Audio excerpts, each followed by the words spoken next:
Welcome to Yu-Gi-Oh! Forbidden Memories, or welcome back as the case may be.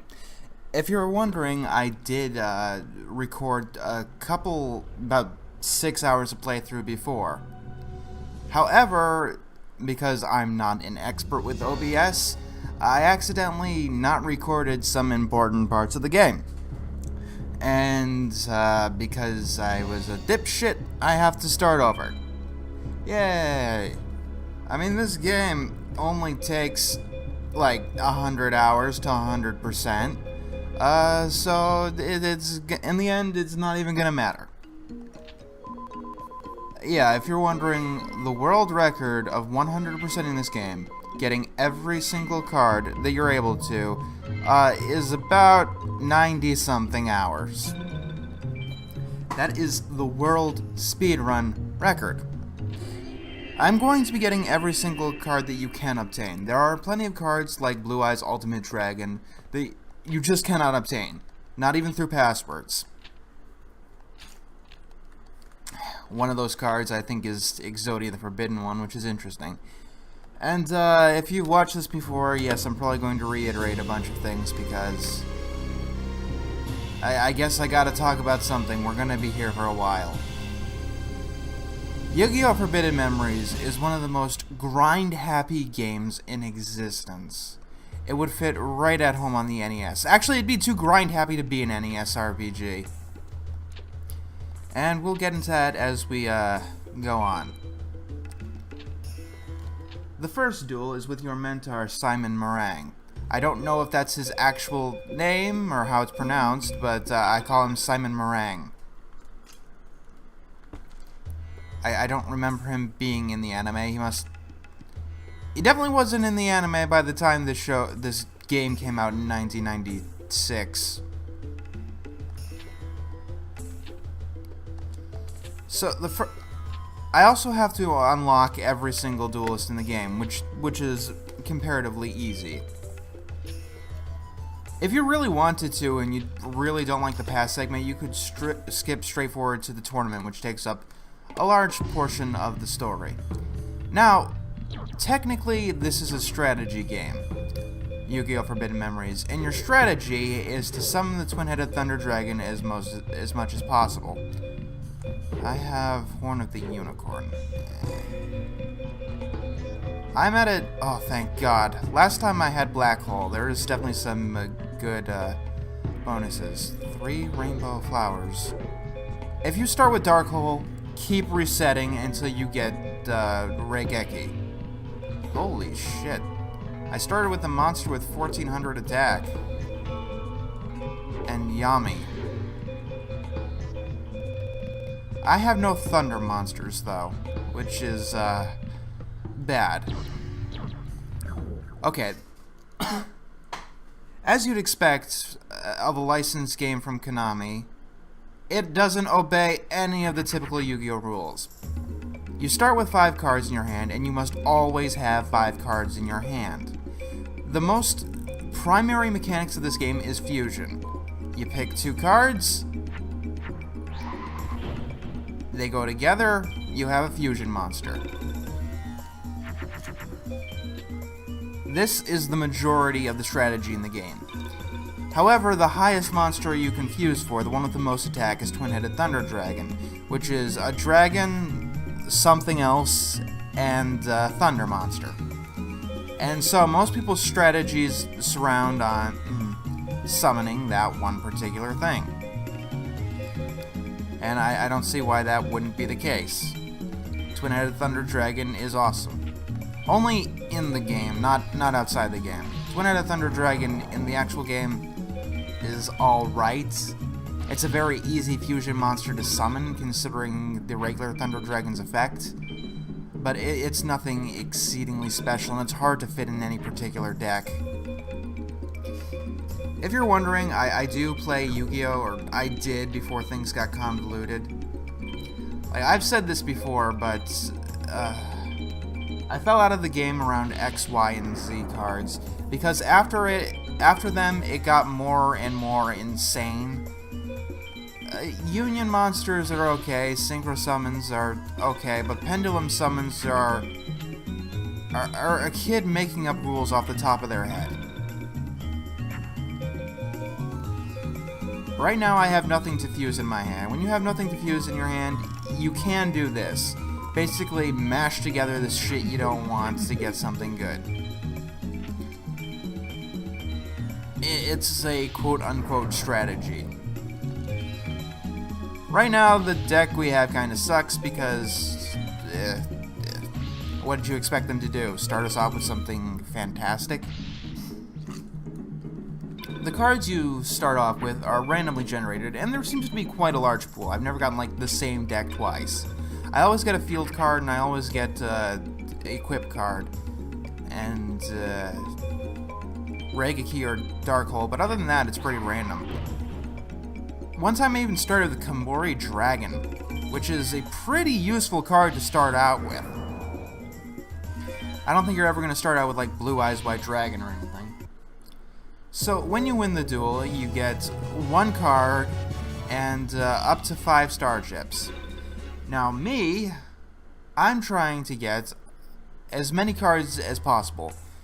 There are 721 programmed into the game, but like I said, some of them are not possible to get.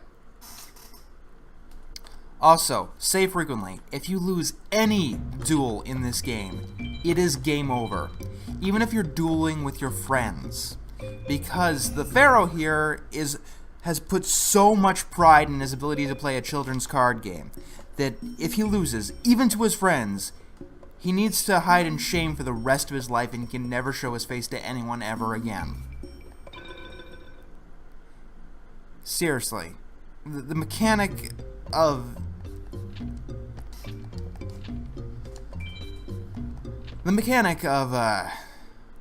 having a game over when you lose a just-for-fun duel is stupid. Okay. Now, at the start, your types of cards here is what's most important. How much they can fuse. Like Fiends here, they don't really fuse with anything, so they're not very useful. Zombies fuse with quite a bit, particular warriors and dragons. And plant. And it seems like we got a lot of plant monsters, which is definitely good. Machines and warriors are pretty damn versatile. But dragons are the most valuable, and, I probably should have gotten Reptile. Reptile is a useless type. They don't have any equip cards, no field type boosts them up, and they don't fuse with anything. This game can be very selective in what it enforces. Okay, here's one of my favorite fusions, Cyber Soldier. Just a machine and a warrior. So you might want to get used to seeing some of these because you're going to be seeing them a lot. I haven't gotten to the grinding yet, but we will get to it. Taya here, or Ancient Taya, is easy to defeat.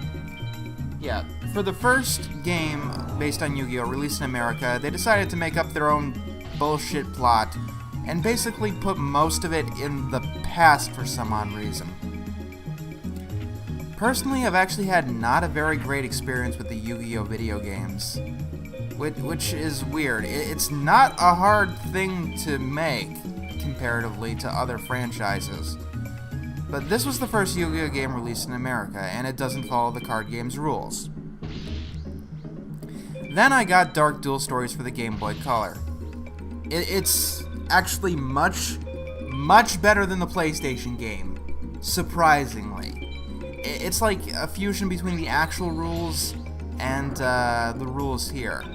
But you see, on the Game Boy, they were actually able to program monster effects.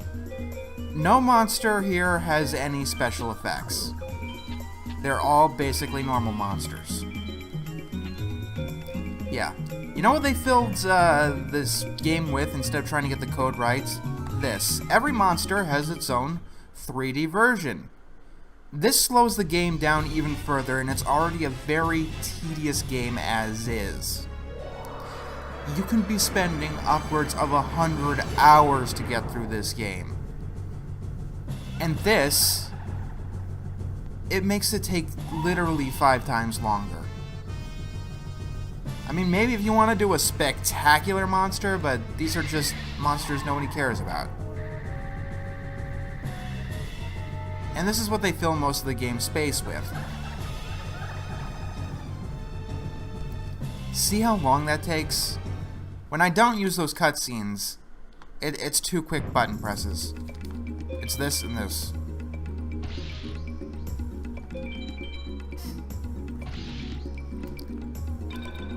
The third Yu-Gi-Oh game I played was Falsebound Kingdom on the GameCube. I may have gotten that title wrong because it is so similar to Forbidden Memories. And it's also a Yu-Gi-Oh game that didn't follow the traditional Yu-Gi-Oh rules. It's literally a turn-based RPG.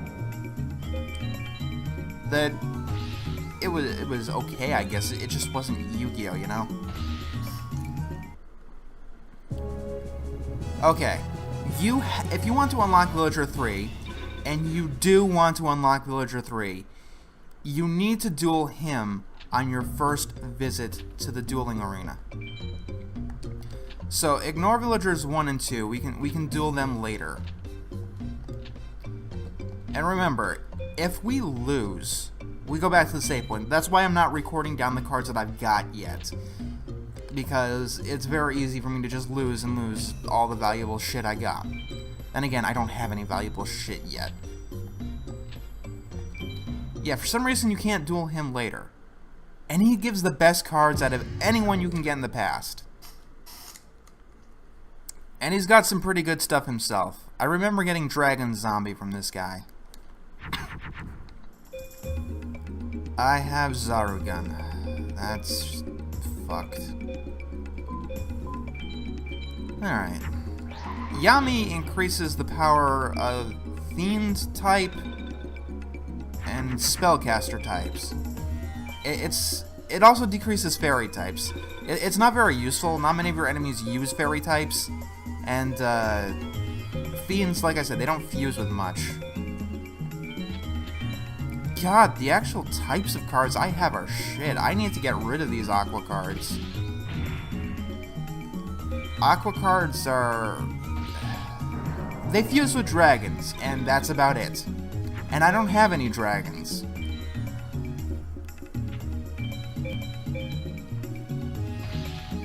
Yeah, see, he's got some pretty stuff. If you have some shit luck, and don't get good fusion cards, you're gonna lose this duel. Because that's what this game is. It is luck-based. I am going to stand by that. It is luck-based. You keep fighting and fighting against new opponents, maybe grinding to get more shit, but you're still fighting and fighting against the same opponents, until the game decides to let you win and gives you the cards you need to get further. And we're gonna see this over and over and over again. I mean, new cards do help boost that up a little, but it's not much.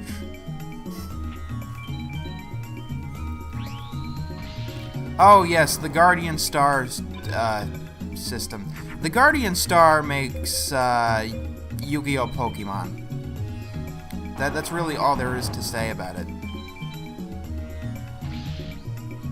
If someone has the Guardian Star of the Moon, they will get 500 points against the Guardian Star of the Sun, no matter who's attacking. And it's very confusing to figure out which ones beat which ones. There are 2 cycles.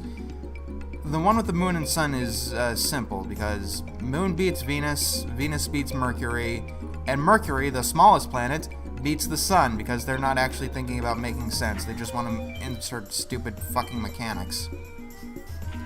The other one's a lot bigger and a lot more complicated to know offhand. Are you a dark monster? No, you're an earth monster. I mean, the Guardian Star system does kind of make more sense than I do give it credit for. Like, most Thunder monsters have the Pluto Guardian Star, because this was back when Pluto was a planet. And most water monsters obviously have the Neptune. The Neptune Guardian Star. And so most Thunder monsters immediately have an advantage against them. You know, unless you pick the second Guardian Star. And the opponent, computer opponent, will always pick the first of the Guardian Stars, even if in the cases where it would lose them the match. And I'm gonna be talking a lot about the AI in this game. It is broken. Like, I've been playing this game so much and so long that, yeah, I know each and every crack in the facade. Also, if you want to change a Guardian Star on the field, the only way to do that is by giving it a wrong equip card and switching it. I think that's an error and you're not supposed to switch the Guardian Star at all. But, hey, that's something you really have to do.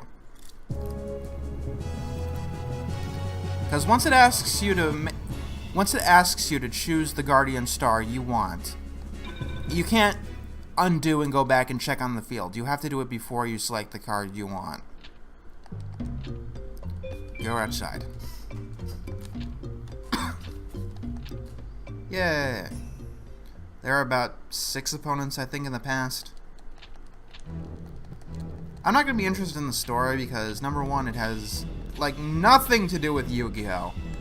It just is some random bullshit shoehorning in Yu-Gi-Oh! Characters. Well, sort of. I don't think Jono was ever in the anime. I mean, the Ancient Pharaoh attempt definitely was, and I'm pretty sure Ancient Seto was as well, but I don't think Joey and Taya had their ancients. Then again, maybe it was in the manga. I don't know. I didn't read the manga. Yay, duel, except, no, we can't duel. Seto here is basically gonna be the boss.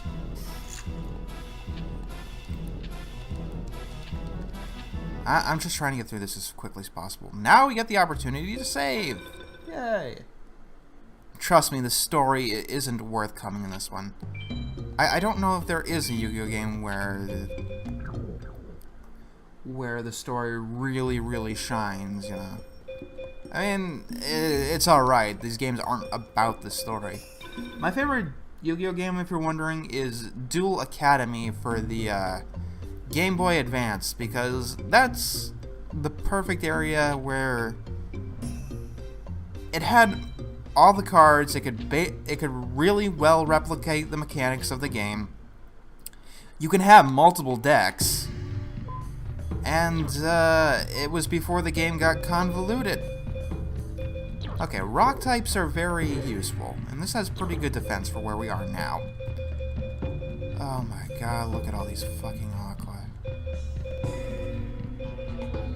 Rocks fuse well with warriors and with dragons. And with female monsters, but I don't have any female monsters. Yes, there's more than just their type. What's actually on the card is important too. There are elves, there are female monsters, like I said. It's a little bit deeper, but the way they do it is confusing. Pot the trick here, I think I can actually fuse with a spellcaster to make something interesting. Starboy. That's a song I like.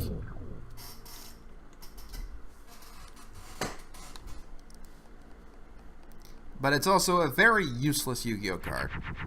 Yeah, a lot of this is probably going to be me rambling about these cards in real life. Okay, in certain cases, a beast mixed with a plant will create Flower Wolf. Sometimes it doesn't do it. No reason, it just doesn't use it. Fuck the rules, we're Konami.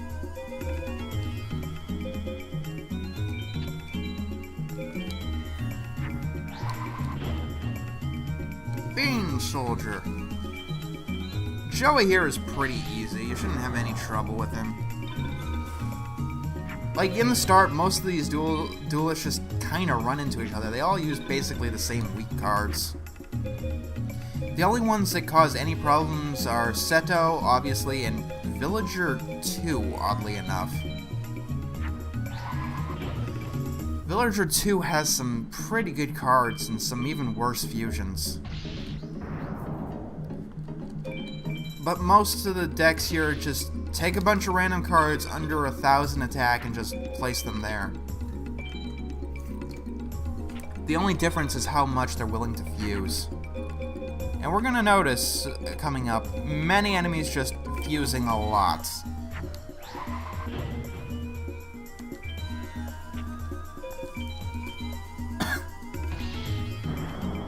So, what I'm actually going to do is I'm going to keep dueling as far as possible until I hit a wall.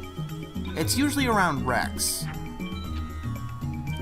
After that, I'll have to start grinding, and we're going to talk about that process when we get to it, because I'm going to need to save something to talk about when I get to grinding. Yeah, sometimes it works, sometimes it don't.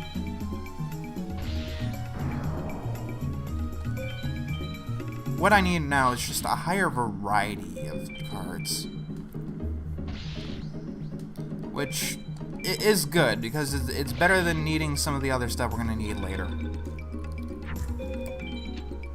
By the way, yes, I am going to be using the password system in this game because of how it works. I don't consider it cheap or cheating. The password system in this game is what you win the starships for. It's the only thing you can pay with them. You insert the code, and you buy the card you selected. You can only get the card once, even though you're paying for it in this game. The problem is that some cards are absurdly expensive. A large chunk of the cards costs 999,999 starships. We got 3 this round, and you can only win a maximum of 5. If you win 1 duel a minute, which is difficult and not likely, with continuous gameplay, you will have that amount in 7 days.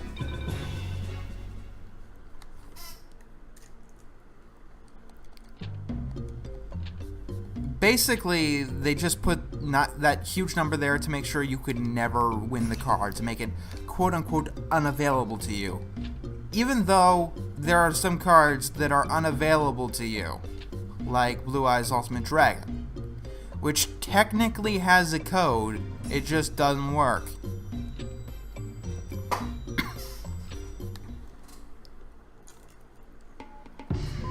Okay, we got Fiend's Hand. On its own, it's not very useful. I mean, it's more useful than McGillian. Okay, Seto actually has some pretty decent shit. So this is the first duel that's really luck-based. And it looks like I got some Raigeki. Fusions depend entirely on a card's attack points. This here could not summon Bean Soldier because it already has 1400 attack points. But I can go with Cyber Soldier because it boosts it up a little bit.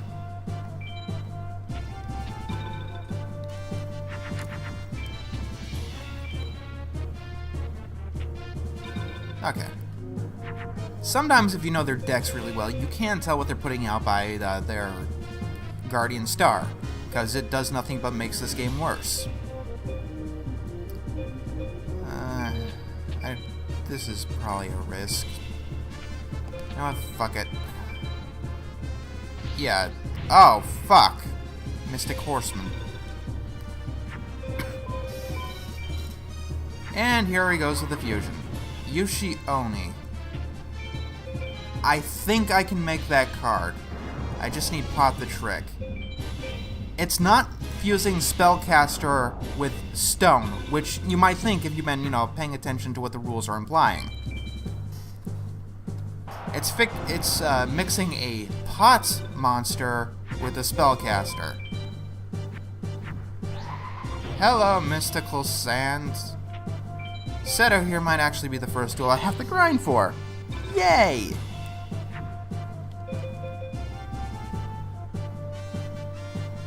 I can't beat that. So, what we do, in absolute desperation, is this.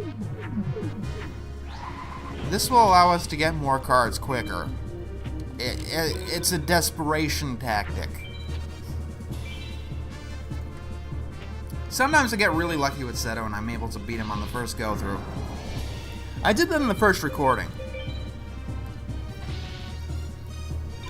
But sometimes, you know, you don't.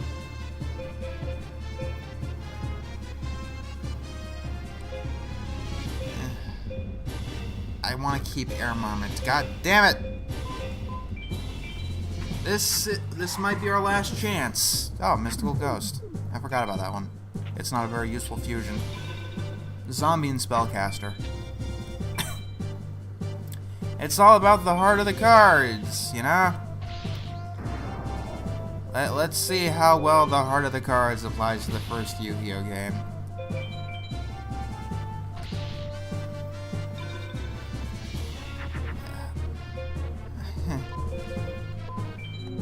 I love that show. Fuck. See, I mixed a Spellcaster with a Pot Monster. The exact thing he did to get Yushioni. You have to remember, in some cases, you have to remember the exact card. But hey, I'm doing what the show taught me to do. Rely on luck instead of strategy to win every single duel. Worked out pretty well for Joey.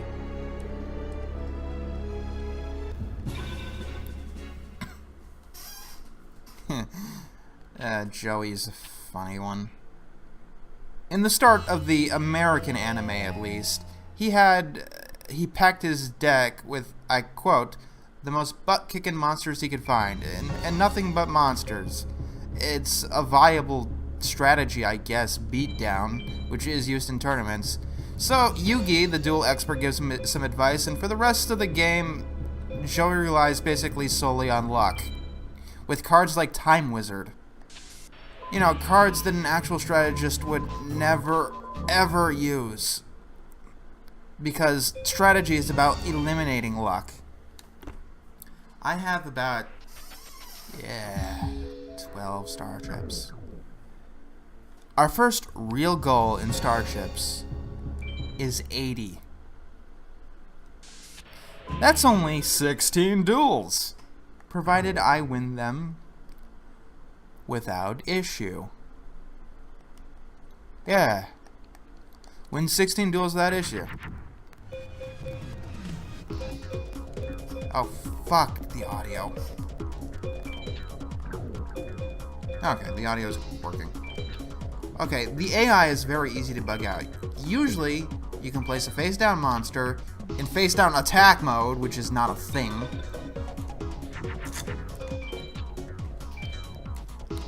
He'll go out. He'll decide to attack you because his monster's too weak, gets a dumbass, and is destroyed, giving you basically a free hit. In many cases, you can basically do this every single time. I'm going to summon the Insect Warrior, or Cockroach Knight, because it's one of the most useless fusions in the game. Why would you fuse something for 800 attack points? So many of the cards in this game are outright useless, like Zone Eater, because they don't have effects. Effect cards are such an endemic part to Yu-Gi-Oh!, and the game is not the same without them.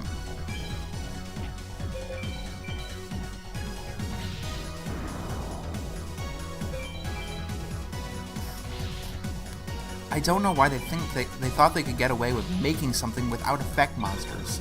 Yes, I know that they're using prototype rules or whatever in this game, but I'm pretty sure even the prototype cards had some kind of effect, or else there'd be no reason to make cards that had less than 500 attack. I guess they avoid specific, very specific trap cards, but that's not much. Cyber Soldier is a dark monster the unicorn's horn, or horn of the unicorn, whatever, affects dark monsters. I'm going to try that. See if it works, because it's a crapshoot. Like, in this game, insect cannon armor is supposed to only work on insects, but in this game, it works on machine monsters, because I guess the devs thought it should really work on machine monsters. Okay, good. I can juice up the cyber soldier. Simon Meringue here is who you duel against if you want star chips. It's very easy to get 5. To get 5 star chips, you basically have to get through him as quickly as possible. Defeat him in a few turns. That's a power anyway.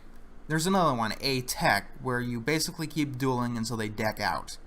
There are other ways to get it, but that's mostly what you do to get tech wins.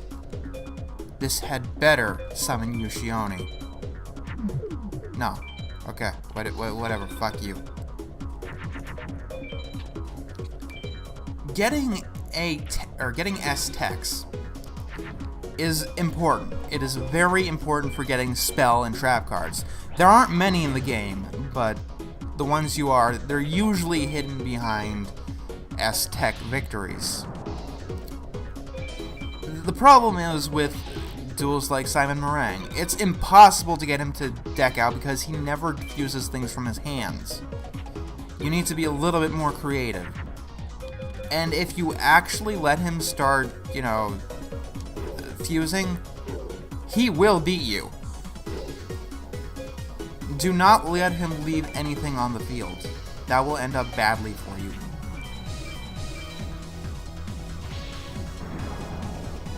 Caterpillar, I think, is actually one of the random cards that costs the max amount of star chip.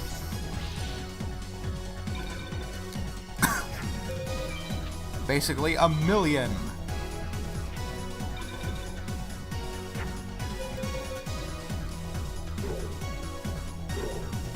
You know what? This looks dark. Is Horn of the Unicorn gonna work? No. Okay. Stop making me look like a dumbass, game.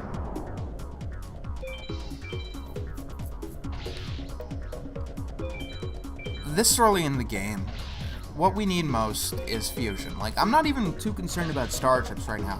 I just want more cards. They don't have to be amazing. They just have to be something that's not Aqua. Aqua is so useless. Pyro is a very nice type. It fuses well with beasts and winged beasts. Speaking of which, I really do need a winged beast. Yeah, Flame Cerberus here. I think it's our star card right now. Also, I have a very sweet... What? The Mystical Elf. The Mystical Elf. The Mystical Elf.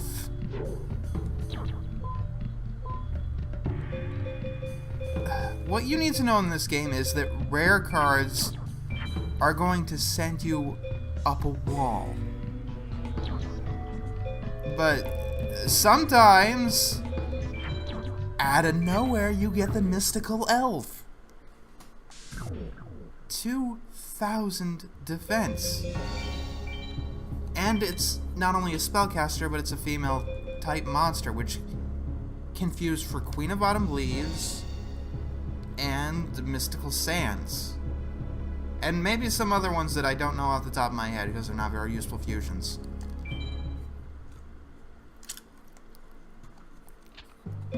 And yeah, I'm going to use this to try and fight Seto because it can stand most of his shit.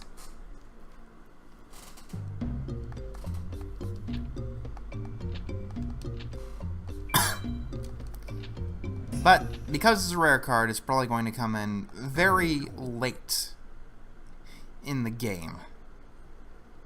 You usually have a lot of trouble drawing rare cards. I'm not sure, but I do think this game has programmed bias. Some some opponents always get the card they need, and sometimes you never do.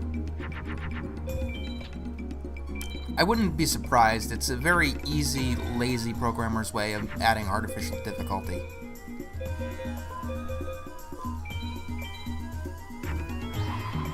At least it sounds easier than the actual programming ways to make enemies harder, you know, like giving them actual legitimate strategy.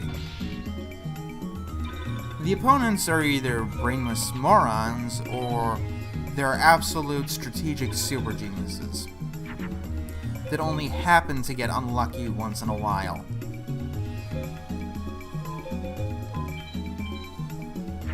Fish type are pretty useful. They combine with plants, I think zombies, and machine.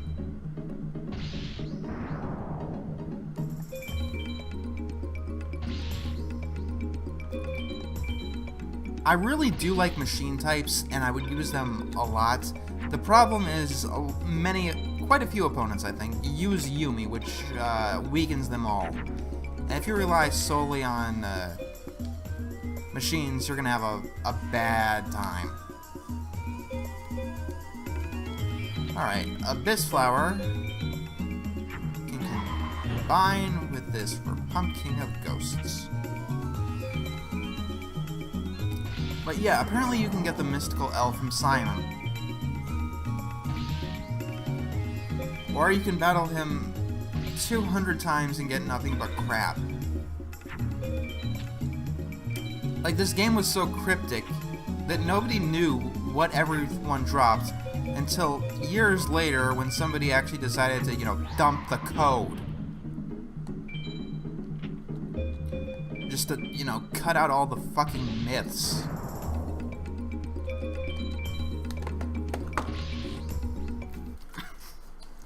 Let me guess, what am I gonna get this time? Red Eyes Black Dragon?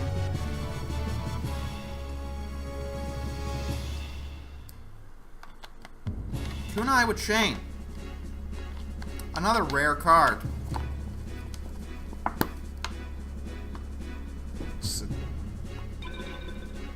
I'm not even joking. That's an equip card, right? In the actual game, I think it's a trap card. All the trap cards in this game cost 1,000,000 star chips. So if you get one, you are... Okay, it's an equip card. A boomerang featuring the effects of 2 cards. Legendary Sword and the Sword of Dark Destruction. That tells me literally nothing.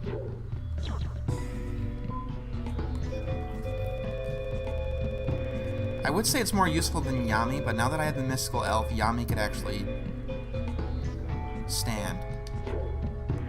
No, where's that other spellcaster? You! Fuck you!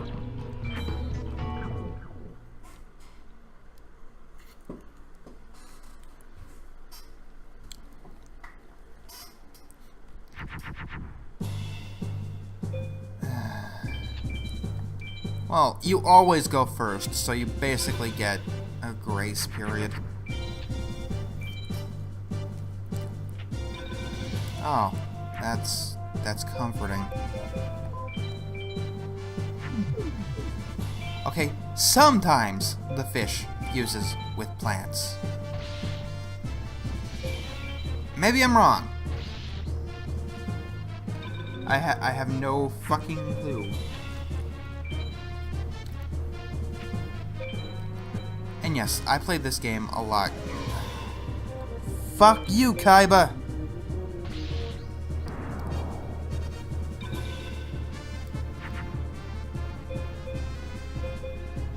Oh, look at all of this. This is nuts. This is...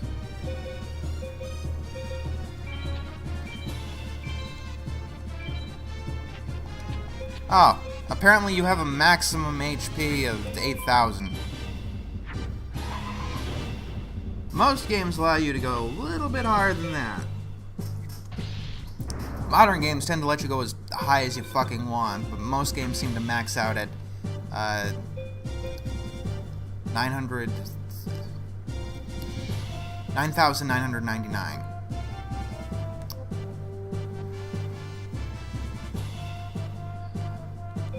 I have to take a gamble. I have no idea if this can be fused with... No, it can't. Well... The important part is that 3 cards are out of my hand. And in this game, as you might imagine, it can be very easy to deck out. Also, there was no reason for them not to just keep funneling me down with mystical sand there.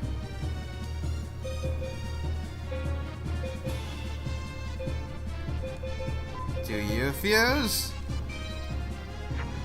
You fuse! Oh my god! Oh my god! I'm not screwed. And it's a fiend type, so Yami can actually help me. Holy shit.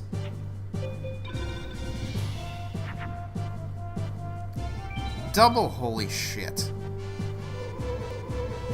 I think my luck is turning around. See, I only got, what, 2 new cards? It's basically the same duel as before.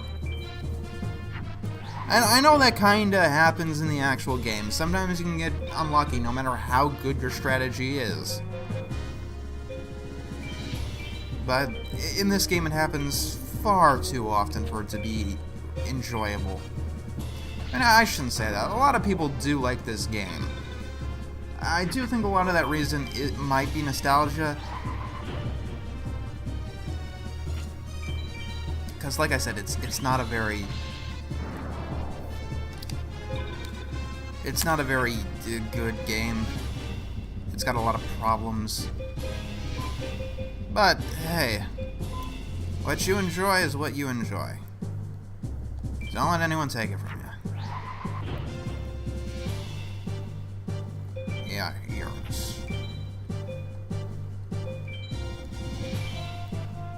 Okay, when you're at a basic stalemate, the best thing you can do is put cards in face-up defense mode. Which is another thing that's not a thing. What they'll do, the idiot computer, they'll see it, they'll make something just strong enough to attack it, and leave you open to your stronger monster to basically clean up the mess. Every single time. I don't think there's ever an occasion where they don't do this.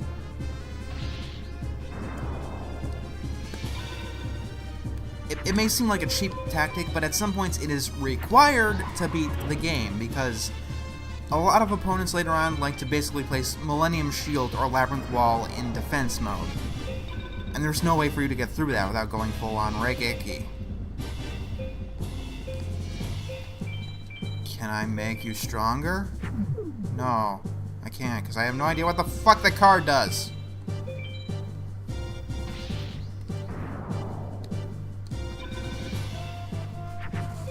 I'm assuming that it works well with warriors. Because I have to assume. It's a beast that's not a beast.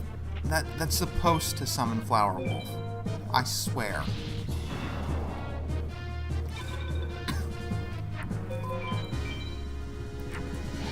See? See? Plant and fish. Plant and fish.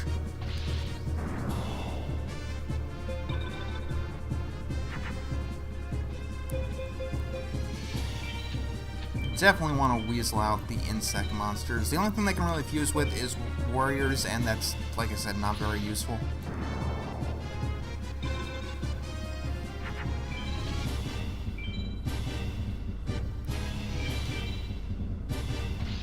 There are some insect monsters that have some very, very powerful attack.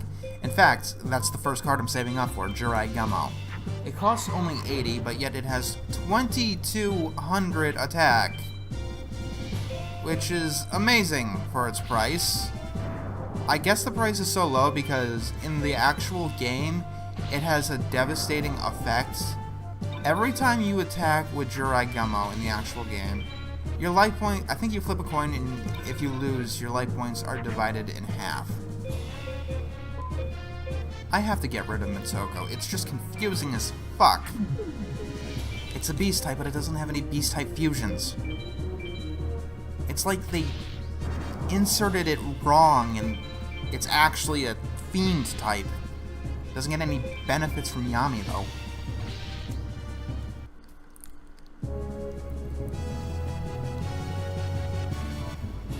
Beast Fangs. Another rare spell equip card. What the fuck?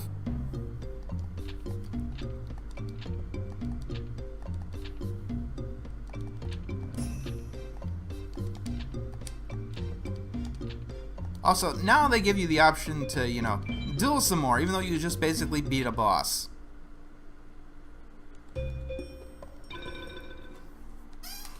But, if you've ever played this game before, you know how amazing my luck is right now.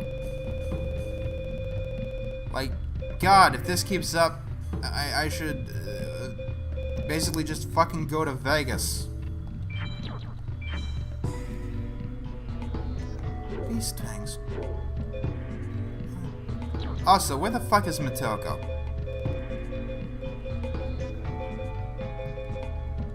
I have two of them. Fuck you, I'm taking Griggle. Oh, fuck you, I don't care. I just want you out of my deck.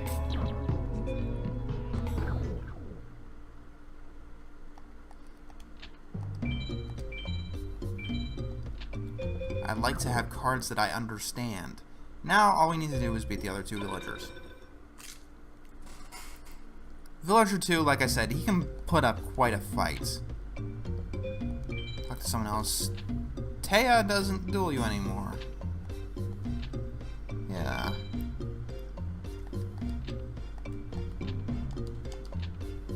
Oh. What are you talking about? That was some spectacular duel. I swept the floor with him, and last time he swept the floor with me. This game doesn't have the capabilities to have interesting duels.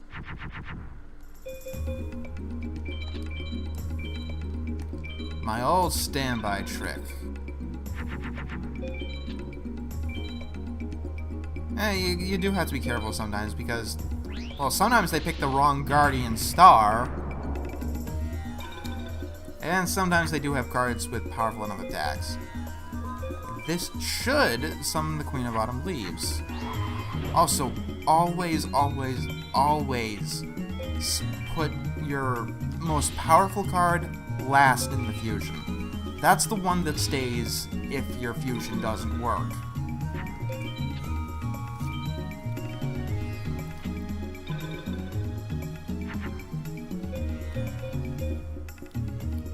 Let's see, this summons Cherubin the Fire Knight.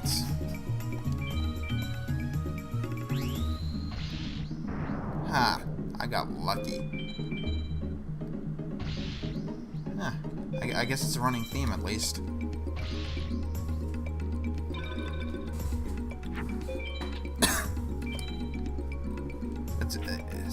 I'm still stunned that I got the Mystical Elf. This game, it gives you good stuff so rare that it basically floors you when you do get something decent.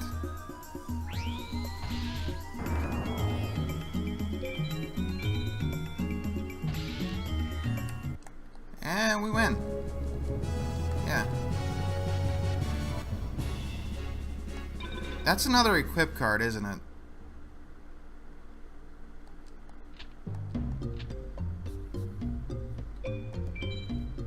Normally I do them back to back, but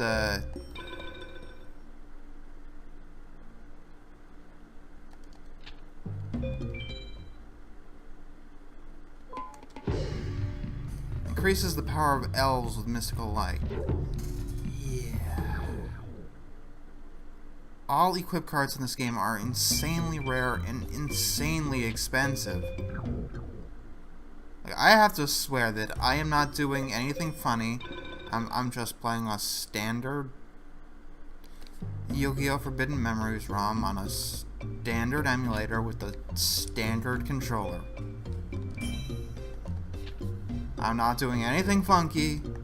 This is a continuous recording.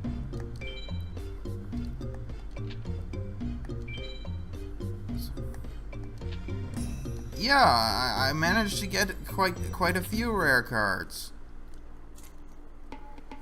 I mean, I guess that's a reason why you black out and just game over every time you lose, because everyone gives away rare cards when they lose, or cards in general.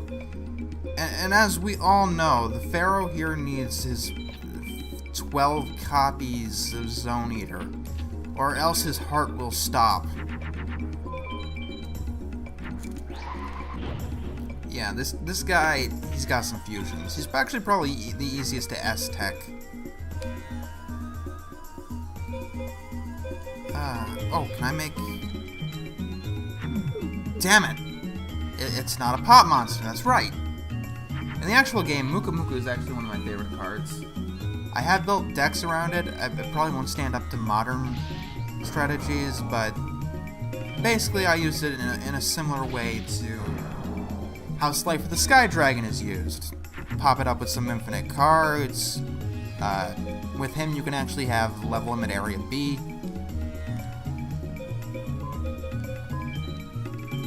You know, it's simple stuff. Before the game got convoluted as all fuck. Oh, cool.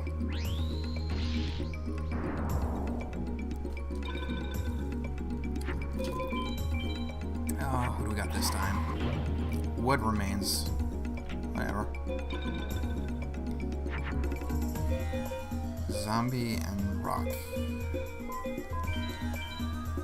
I do need better not equipped cards, and I feel like that's going to be an interesting direction. I'm going to have so many equipped cards that I can't get any new monsters, and new monsters is actually what my deck needs. I don't really need these equipped cards now. But if you're so into it, why don't you just go on and give me a Megamorph? That'd be nice. Yeah. Stonecrust.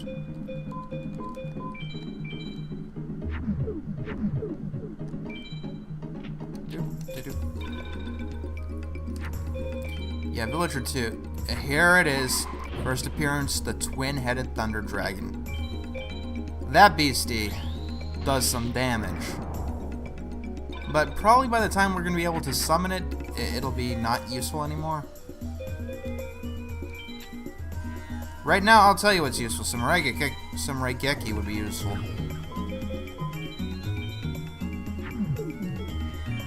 That's just a hard thing to defend from.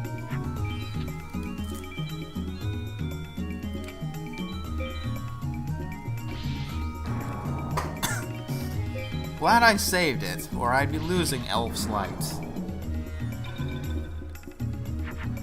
Oh, thank you! I guess I do have the heart of the cards. Who knew?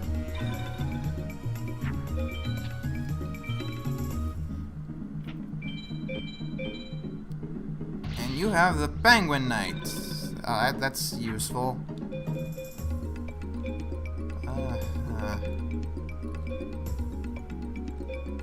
This is the most powerful thing I can make. It's not very powerful, but it's powerful enough for me. The moon. Okay.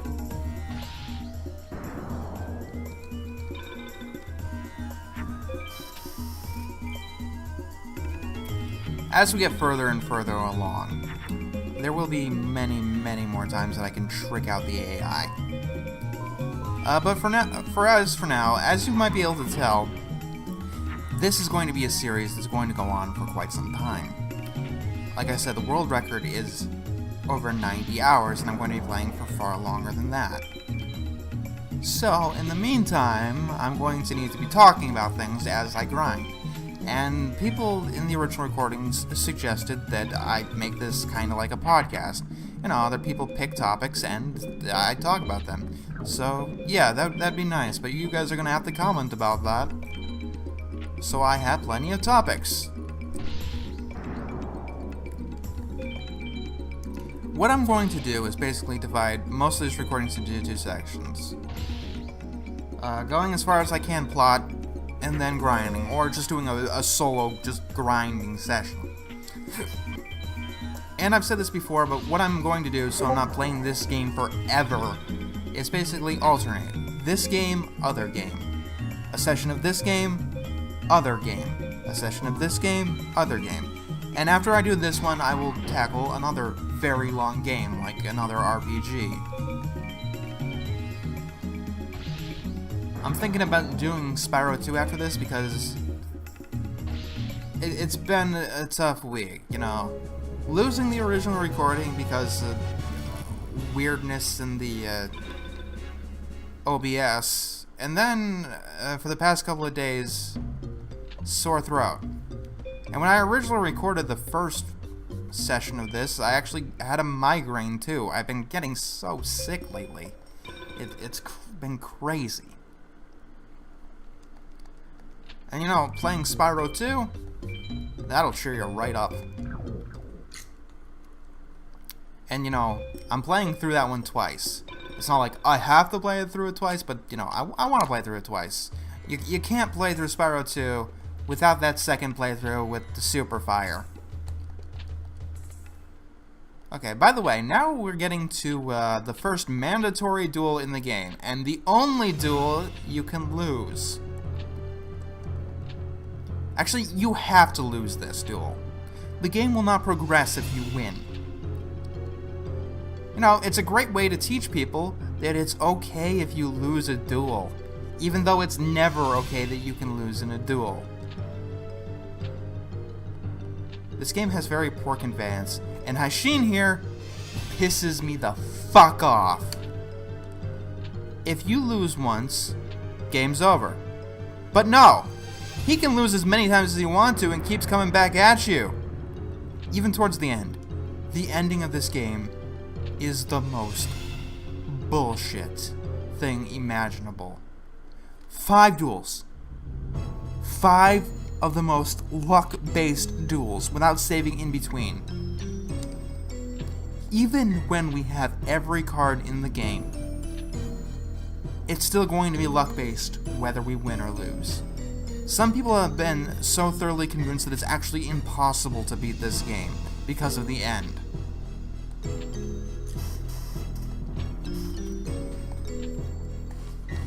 Hopefully by that time I'll have all 3 Regekis. I only need one of each card to basically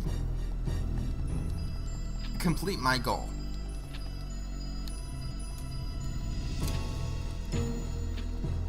Blah of plot shit.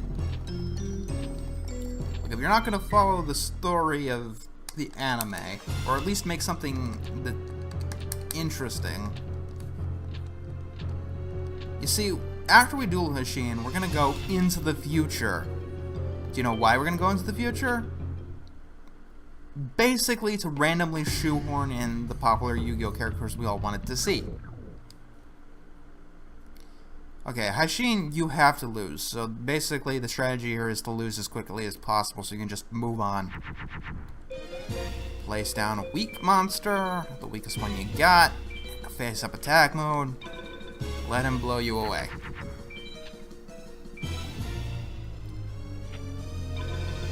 Or not. I guess that's Millennium Shield or whatever.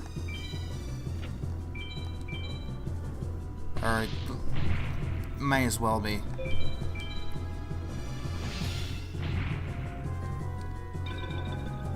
But yeah, if you beat this duel because you got cards from later on and, you know, cheated, he will keep dueling you and dueling you again and again until you finally lose. Because that's what the plot needs you to do. I hate it when games do that.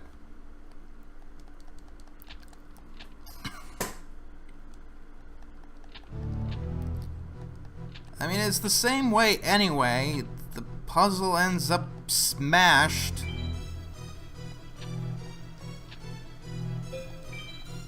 Like, what were you expecting? If you won the game, him to just walk away? The fact that the suspension of disbelief in Yu-Gi-Oh! Is on a very, very thin line. You know, everyone knows it's convoluted bullshit, you know? The fate of the world rests on a children's card game. But you do need to establish things within in its own universe. But when you're constantly breaking the rules, like letting Hashim win after he loses every single time, it just breaks any willing immersion into your world, and it becomes a tedious mess. Oh, what the fuck is with the audio here?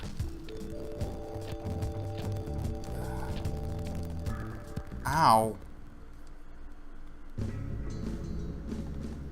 So yeah, now we're in Kaiba's Tournaments. Sponsored by KCEG East and Konami. And Kaiba Corp.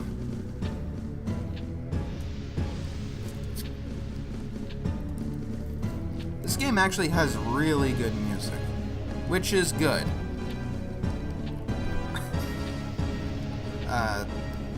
The only problem is in the free duel, you know, where we grind. The only track you will ever hear is the default free duel track. You can't go and, you know, select which song from the show or select which song from the game you want to hear. No, it's always that one song again and again. It's not one of those songs that gets annoying, but still, at a certain point, at duel like 250, you're desperately clamoring to listen to something else. Like, at a certain point, I don't think there's the option to turn off the game's music, but I'll probably be listening to my own fucking shit. So, now we duel against Rex. The basic... Okay, this track is really great for how short it is. Or for how short you listen to it. Rex, as you might have imagined, plays dinosaurs, and because he's the first, we never really get to see the full power of dinosaurs in this game. Oh, fuck! What the fuck is with the sound? I will be right back. Alright, and we are back. Sometimes the audio in this game glitches out. I don't know why. It doesn't do it if you're not, like, on an emulator or some shit. I mean, if you take the actual game and you play it on an actual console, I never had that problem. But for here, sometimes it randomly does that. This isn't the only game it does that in. The next Tetris is also a problem. The emulator that I'm using is PSX. So if anyone wants to tell me if there's any particular problem. And yes, I am using emulators. I don't really have, like, a moral issue with that. Because, for one, I actually do own the physical disc of this particular game. Like, and using an emulator, as long as you have an actual PlayStation, no one can really argue against that morally. And I do have an actual PlayStation 1 sitting in the corner over there. I actually have 2 of them. Why do I have 2 of them? A collector. What was I gonna get rid of? Oh yeah, the bugs. But yeah, like... But, you know, going out and buying, like, a used copy of Yu-Gi-Oh! Forbidden Memories isn't going to benefit anyone. Anyone who made the game, or even Konami. Yeah. Okay, I need pot-type monsters. Yeah. I mean... for years now, devs have been railing so hard against used games, how they don't make any money off of it. So, I guess with that logic, if I bought a used game for, say, the PlayStation 1, then it really wouldn't do anything, now would it? What the fuck? The monster I get rid of, they fuse to summon Griffiths. What?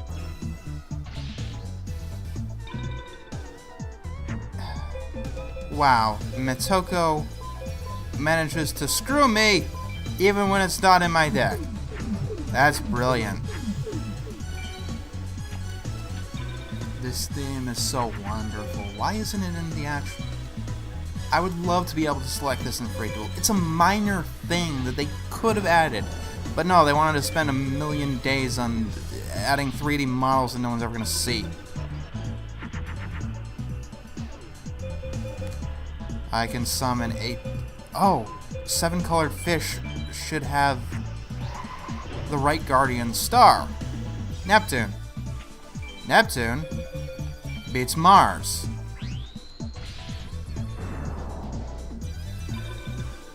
I mean, I guess it kind of looks like a strategy.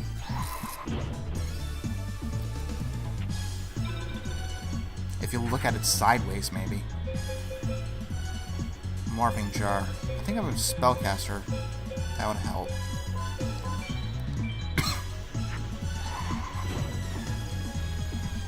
Alright. I thought I was actually going to lose this duel, but it looks like I've actually got a chance. 7 colored fish is pretty good. It's got high attack for a monster you don't need to sacrifice for. I usually pick Mechanical Chaser over it. The extra 50 attack points does give it an edge. Not much of one, but an edge is an edge.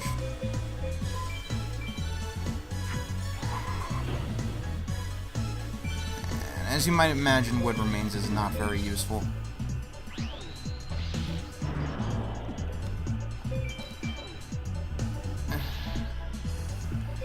I'm wondering how many star chips I have. The second I get 80, I'm going for Jirai Gamo. Then you save up for 200 to get the Millennium Shield. Then what I usually do is buy cards based on type. For instance, I don't have a dragon, so I get like a really cheap dragon. And then after that, I get a really cheap thunder. Although I should probably actually save it for Parrot Dragon. Parrot Dragon is only 290, and it's a dragon with 2,000 attack. As I've said, card pricing in this game makes no sense. Some of the cards that cost 1,000,000 star chips are only like that because they were in the anime. Like Baby Dragon. That's the one that cost 9 whatever because it was in the anime. Even though there are many, many other cards that are more useful than it. It can summon Thousand Dragon, but you can buy Parrot Dragon for 290. Weevil uses a lot of bugs. Which is fine to fight, I guess. After him, I think we have to fight Mai. We're fighting them in pretty much the order you in Season 1. Huh. Not the best hand. I do need to get rid of these Aqua. I got Petted Angel, but fairies in this game are not very useful. I think there's one obscure fusion you can do, but beyond that, they get weakened by Regeki, and they don't have very much fusion capability, especially if they're not an elf. And Petted Angel is not an elf. This is Minomushi Warrior. It's not very useful. Yeah, Weevil's got himself a Jirai Gamo. If I get a fusion, we're good. If I don't, we're dead. Or I could do this. Once again, he doesn't have the most powerful insect-type monsters in the game because it's early on. Later on, we'll be battling mages of the particular elements like forest and meadow. He'll have some of the more difficult shit. Fuck. Oh, this makes something. Yeah, it makes shit. Well, at the very least, it's something. Oh, yay! Neko Gal. That's actually a very useful card and a very useful fusion that I think we can actually make.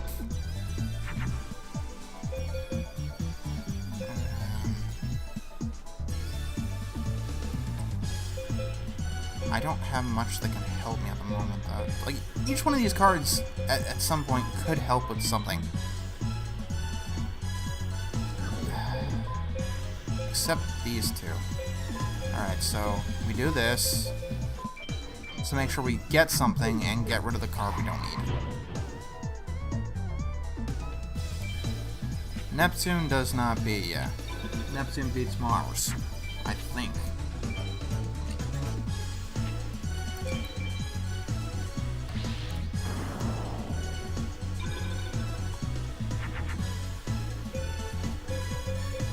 Oh, yay! I can have something that won't help me anymore. Flower Wolf! Yes, Jupiter.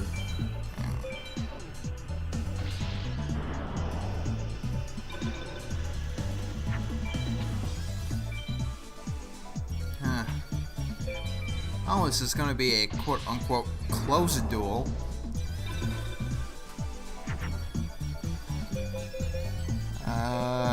Nope. Got nothing but shit. Wait, what? That counts as a female monster? It looks like a ghost. Oh, dear.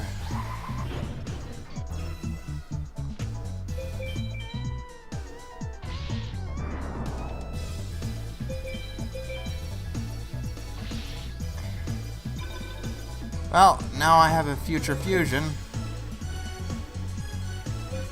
Oh, yay! You're too late. We're fucked.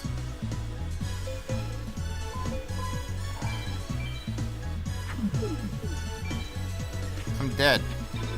There's no doubt. I'm dead. I'm dead.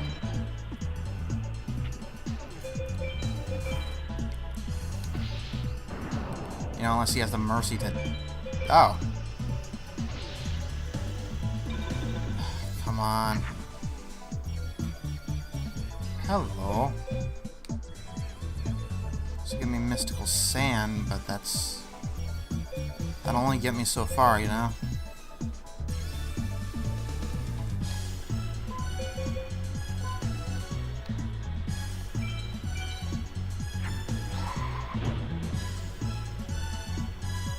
Mercury. Saturn.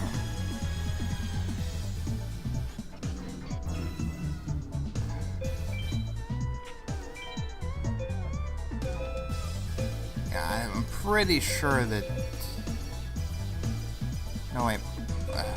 I'm confused. I'm still dead.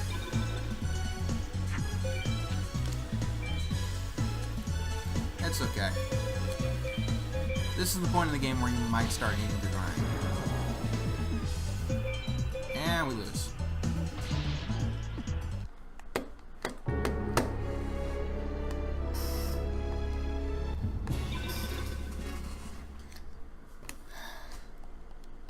Alright, this is the session, or this is the part of the session where I basically spend the rest of the time grinding. I won't start with the story again until the next session. That also means that I need to get all the shit that I want. 34 Starship is about halfway there to Jiraikamo. Now, normally you get your best cards from Villager 3 here. He is the one who gives you the Dragon Zombie, which is good. Also, you also have the option of dueling Duel Master K. He has the exact same deck that you do, and I will give this game credit for that. It actually lets you fight your own deck, which is something that not even the modern games seem to let you do. I would love it if the Yu-Gi-Oh game for the PC let you duel against your own deck, especially now that you can make multiple decks. That would be so awesome, having two of my ideas just going at each other. But, no. Okay, if you want starships quickly, you go after Simon Orang, though.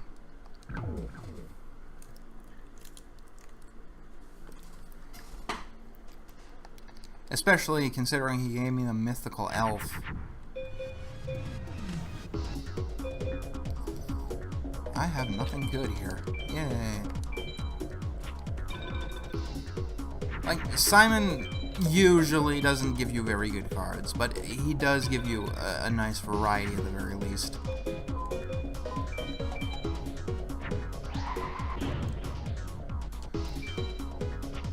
I wonder what he's gonna give me this time. Mystical Elf is definitely the best thing that I've ever gotten from him, but other than that, he does give you the field-changing cards, which are useful enough, I guess. I usually don't go around without one.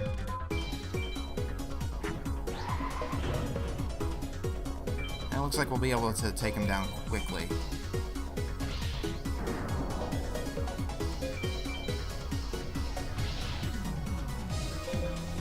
Yeah, see, this track, it sounds good.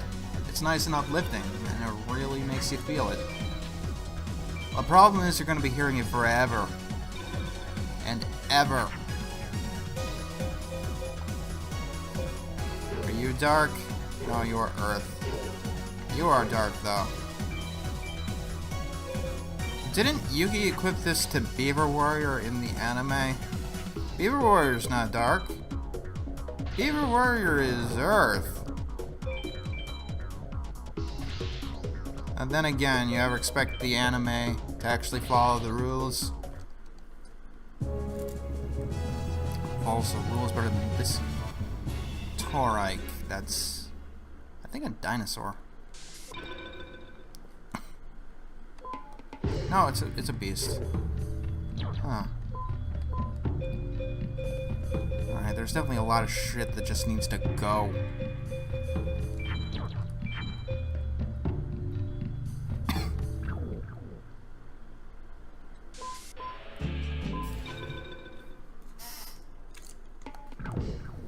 Once I get the star chips enough for Jiraiya, I think I can upgrade to Villager 3 and get the rare shit.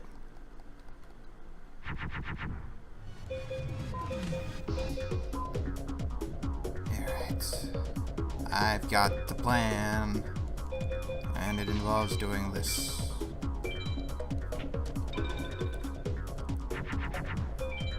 Come on, you can do it. You can hit me. Come on, you can do it. Oh, fuck you.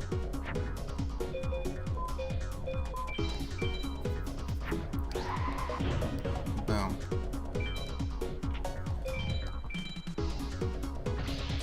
Key Mace. That would be a nice card to have. Help me summon more Mystical Sands. Is Mystical Sand an elf? It's impossible to tell offhand.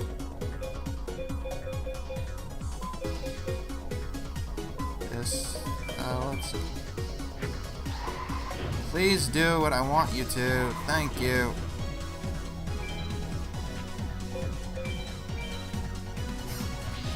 And we're able to win. If you want an S ranking, generally how I time it is make sure you beat them before they have 30 cards in their deck. I don't know if that's an exact science, but you basically have to beat them within 5 turns. Okay, so Water Element is actually a female monster, so it can make Queen of Autumn Leaves.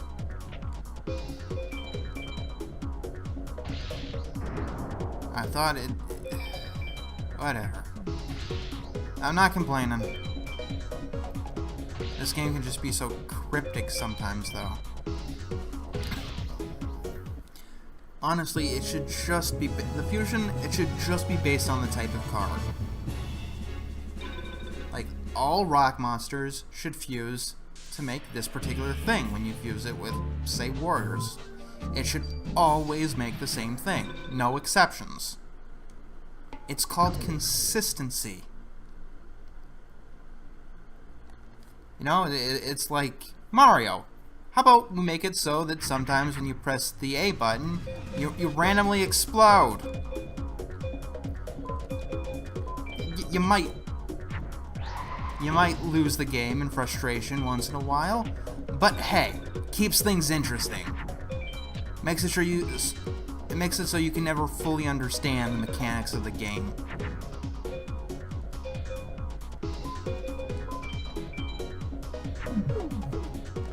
Plant. I guess it's a flower and fish. God damn it.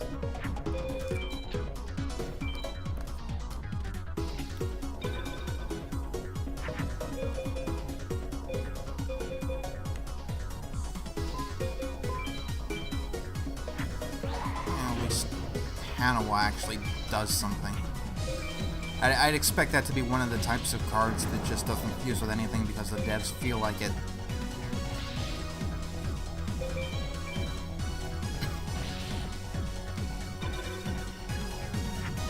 So I do tend to duel Simon Meringue a lot in my actual playthroughs because I have played this game far more than I should have. Because, hey, growing up, it was the first Yu-Gi-Oh game released in America, and it was all I had. All I really had. And it came closer than False-Bound Kingdom on the GameCube.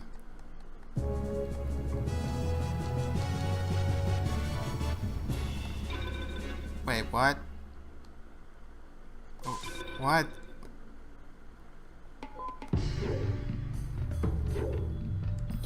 I'm usually not good for fiend monsters, but if you're gonna be a horn imp, better than an insane yen.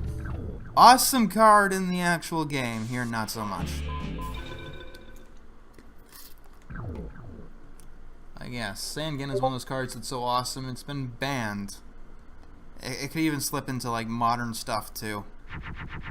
It's just that all around awesome. Actually, maybe this time he'll attack me.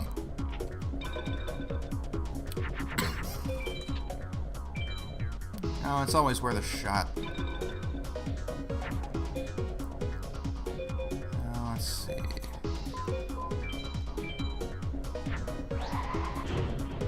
Gigatech Wolf. Yay. Simon here never plays a monster with more than 500 attack. If you have 600, you're going to be fine throughout the whole thing. You know, unless you leave something on the field and he decides to fuse. Horn of the Unicorn. You are Earth. You are Earth. Okay. Water.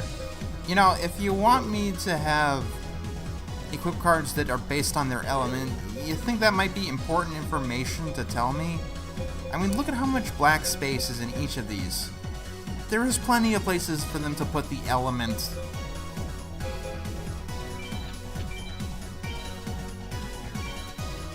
And the element is the hardest thing about any card to guess. Machilean there, sure, it's water, but it also could be dark. Judgment Hand could quite clearly be light. In fact, I would even argue should be light. This thing, it's Earth, right? Yeah, but it could have been dark.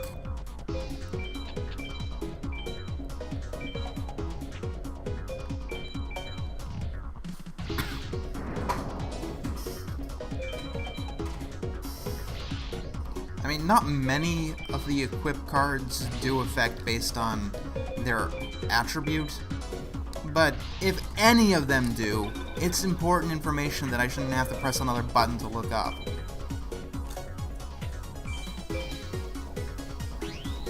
Oh, hey.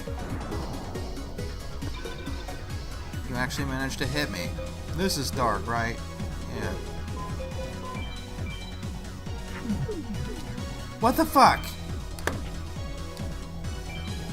It works on dark monsters, except when it doesn't.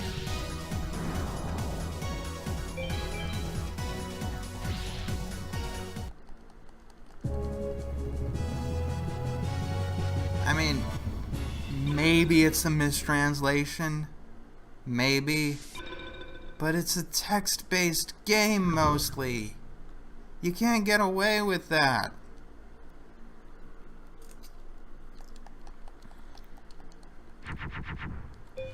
That is one of the biggest issues with this game. It's not consistent in anything.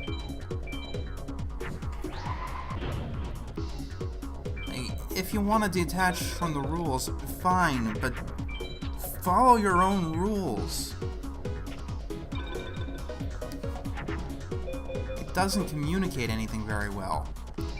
And you know, if it was actually based more closely on the rules from the actual anime, we'd know the rules offhand.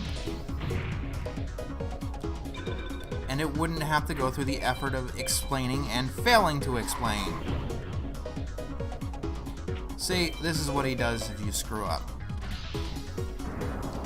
And he kicks your ass. Because apparently Simon doesn't know that you can actually fuse things within your hand.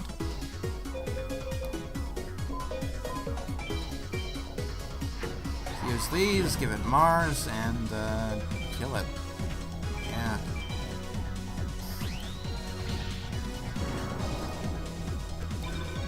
The fusion and the Guardian Stars contradict each other.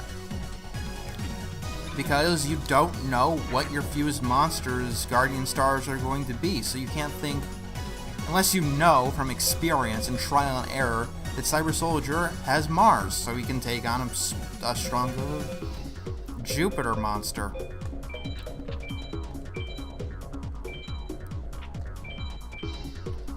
There are two mechanics that do not go well together.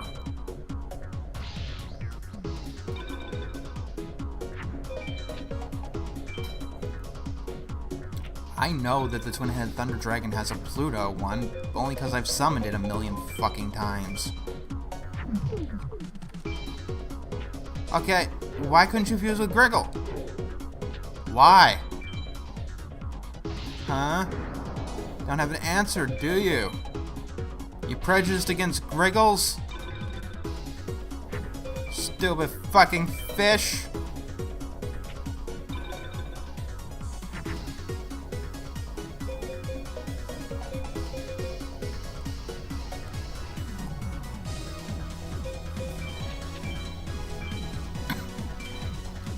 Why don't my plant monsters factor into any of the plant fusions?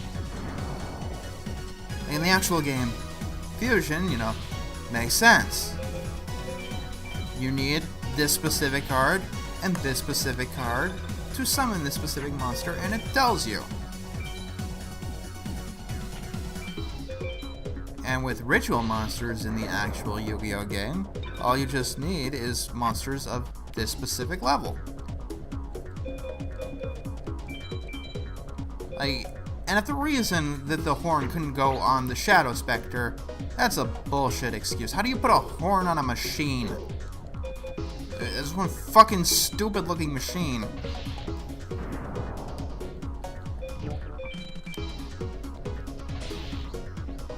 If you say that the horn is going to go on a dark monster, I'm going to try and put it on a dark monster. And I'm going to be pissed off when it doesn't work, because you told me that it should work.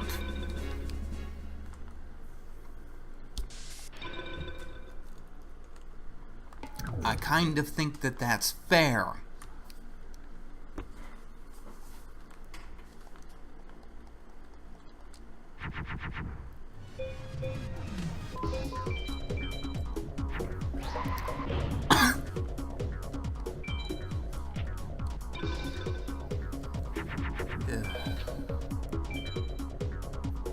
Also, don't lose to Simon. Nothing happens, it's just embarrassing as all fuck. Oh yay, you summon, even though the Laughing Flower is ugly.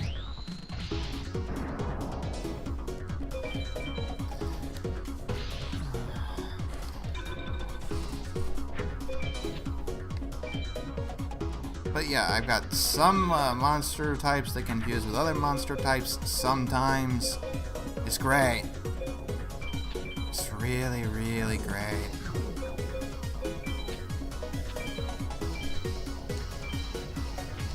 the moon. Boom.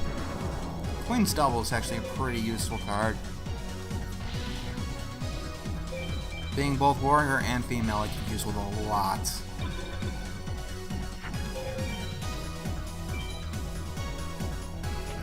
Stone with plants.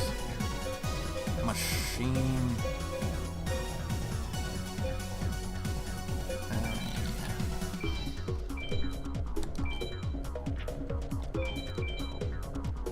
Might actually be one of the ones I password get. After you get both the Millennium Shield and the Jirai Gummo, chances are you could just buy whatever the fuck you want. And the 2 mechanical spiders in a row. Yay.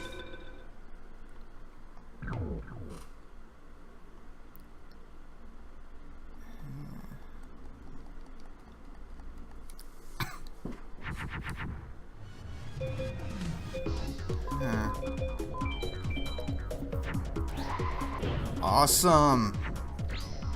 Starting off with some real firepower. Why couldn't I have gotten this hand during Weevil fight? Oh wait, that fight is actually important, that's why.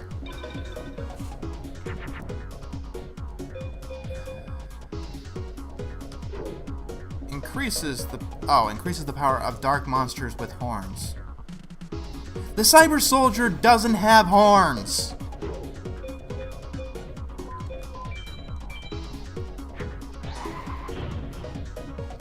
Unless you're talking about the stupid little plumes on his head. Those aren't horns.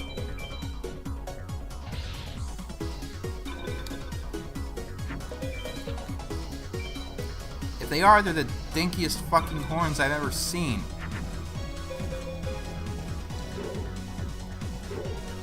Let me guess. No? Okay.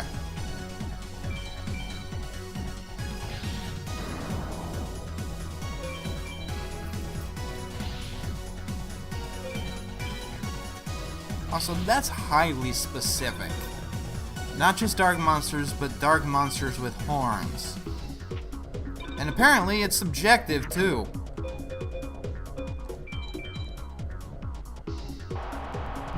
Also, I think using spell cards may make it harder for you to get an S power ranking. But I don't know. Yeah. Don't use spell cards if you want an S power ranking.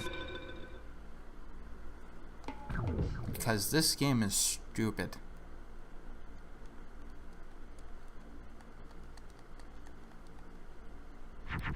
I'm glad that there are so few spell and trap cards in this game because they can't get them fucking right.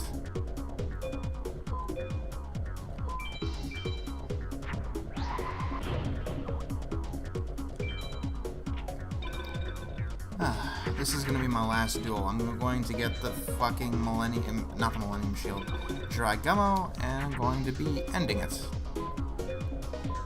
Can this one get Beast Fangs? And the other one could. Okay. Finally, some consistency. The Beast Fangs are only supposed to work on beasts, except it works on machines. Yay.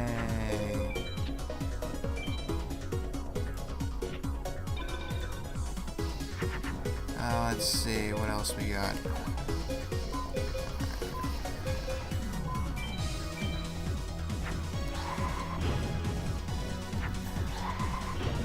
I need to win this quickly. Somebody is messaging me on Skype. Oh no. I'll insert the password next time, at the beginning of the next session.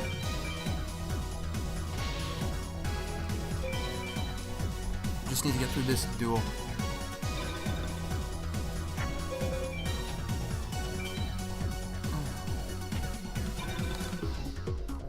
Yeah, so I'm itching to get out of this. I need a break. My throat is still not perfect. Kind of talking with a sea urchin in my throat right now, it feels like. Alright, let's see what kind of magic card we get to end this off with. Remember when spell cards were called magic cards?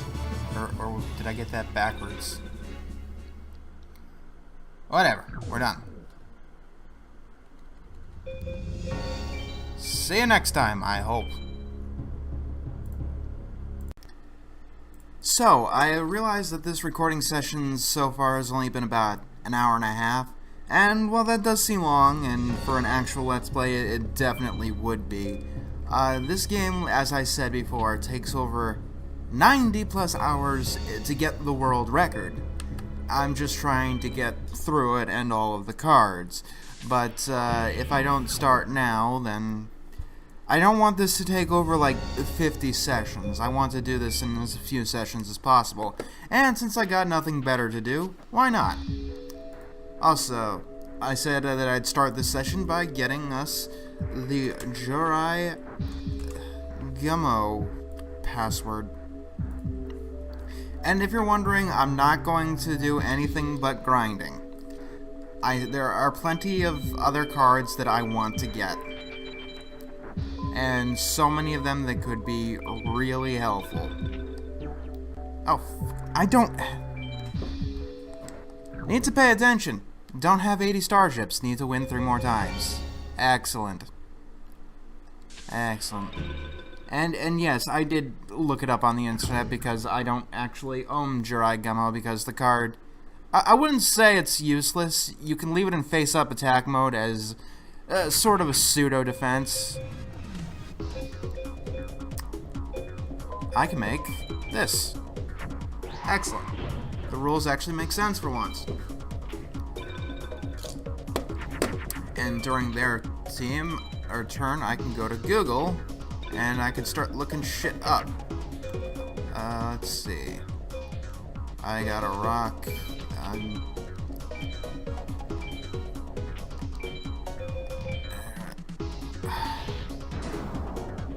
Let's go to Game Facts. That's nostalgic. After I end my turn, goddammit. Forbidden memories. Your turn goes too fast, Mr. Gummo. I still remember. Destroy the Skull Servants. Yushi-Oni. Oh, we're definitely gonna be getting us some starships. Passwords. Yeah, that guy. Alright, can't use any magic spells for my turn if I want to get what I'm looking for. Oh, yay, Dice Elemental, I remember that one. Magician of Faith. An amazing card in the actual game. Not so much here. It's a spellcaster and it's a female, but beyond that it's not too useful.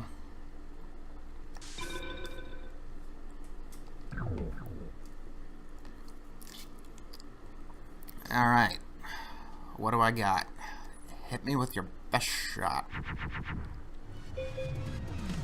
Alright. Make us a Neko Gal, and we'll get right on it.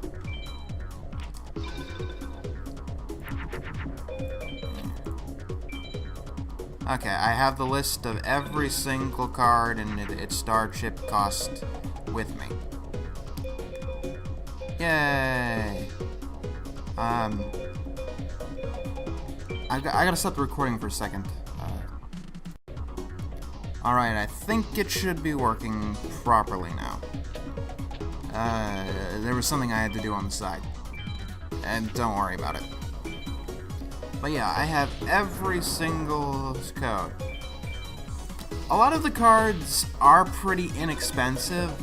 The cards that are inexpensive are pretty useless on their own, but there are a variety of types which you can use to get fusion monsters you don't have yet, which is definitely some kind of use, I guess. There is nothing I confuse for in my hand. Yay. Like, for example, there is a very, very cheap Thunder monster that's only 25 cards, and probably going to be going for that. Flame Viper is only 20, Bat is 15, which is a machine. I can get another Ancient Jar for 15.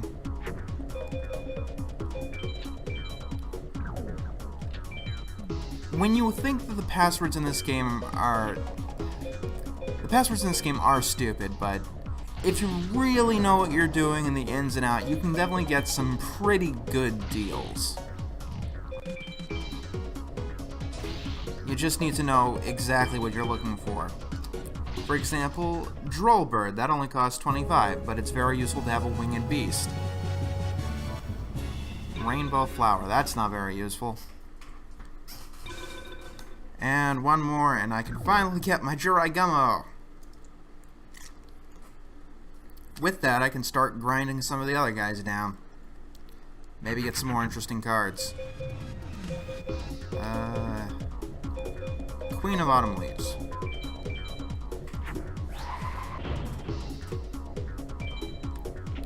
Let's see, what else we got available to us? Cyber Commander. There's a lot that's at 30. Let's see. Yeah. I can't believe I started with the Judgment Hand. Starting with cards more than 1400 attack? That is very rare. I mean, it's definitely possible, and it's happened to me before, but it is rare. Then again, I didn't start with a Thunder or a Dragon, and that really sucks. Especially the Dragons. Like I said, Dragons are kind of overpowered. They have Mountain, which boosts up their attack. They have a lot of equip cards, and they can fuse with so much. Machine, Thunder, Zombie, Plant, Stone. Water.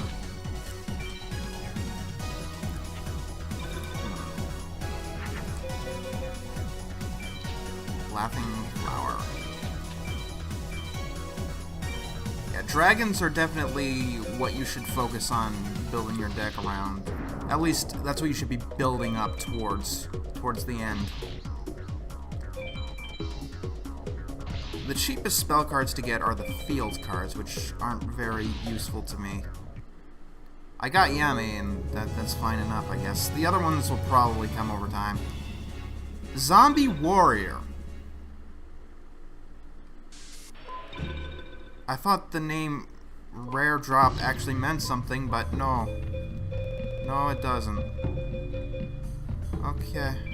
I will take Zombie Warrior. Look, I'm not complaining. I will take it. Zombie fucking Warrior. Alright. Let's get that Jiraiya now.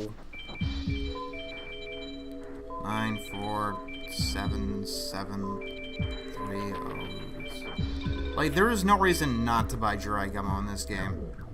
It for 80 star chips, 2200 attack. Like, it almost seems like an oversight. Oh yes, this is the library. My goal is to try and fill out this entire thing as much as I can. I don't think you can get cards 701 through 722 beyond rituals. And no, I don't have to summon each individual ritual for it to count. Fusing them doesn't count. I need to actually have the card. Which should be fun. Alright, Jiraiya. Let's get rid of Machilium there.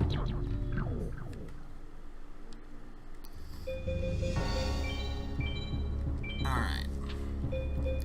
Free Duel. Now we can start grinding down Villager 3. He gives you the best cards. Even more than Villager 2, who says that he has the rare cards, but doesn't. He's just more difficult.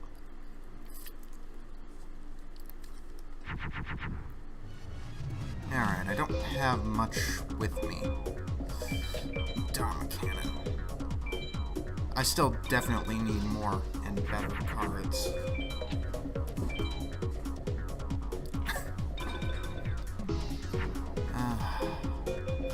Fucking aqua types.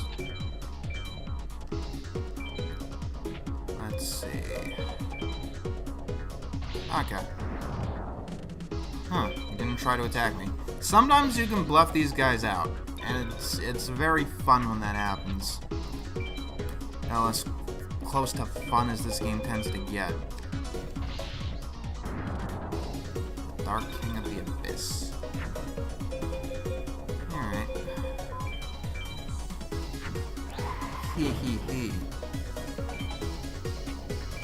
Card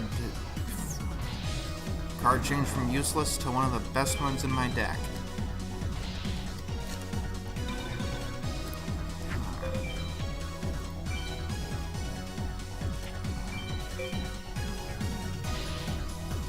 Let's see. Early on, there aren't very many we can go for. Mystical Elf, I see on the fields. Why not?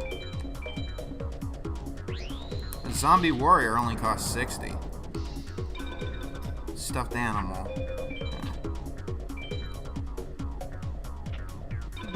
Red Medicine costs 55. I used to like that card a lot, and I have no idea why. Red Medicine is not very useful. It heals 500 life points, and that is literally it.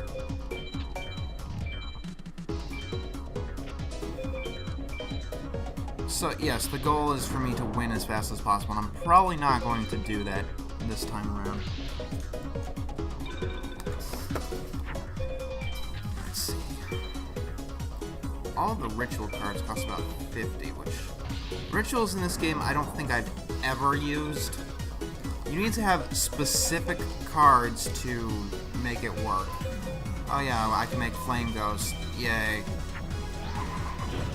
Or Fire Reaper, whatever. Oh yeah, and I guess it's interesting to see the effects they made up, or the descriptions they made up for monsters that are no longer effect types. I think one of the cheaper dragon types we can get is Yamato Dragon Scroll. The Yu-Gi-Oh game on the Game Boy starts you off with that one. It has a default deck, which honestly isn't a bad idea. It will stop you from cheesing things out at least, and getting extremely lucky and starting with like Kimura Dragon or something.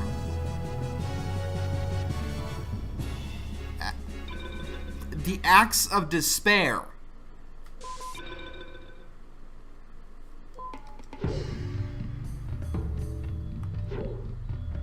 Wait, Beast Warriors?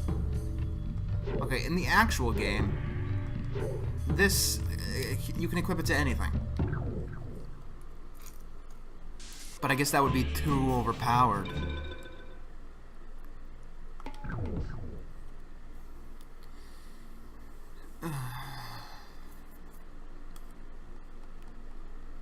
The Axe of this...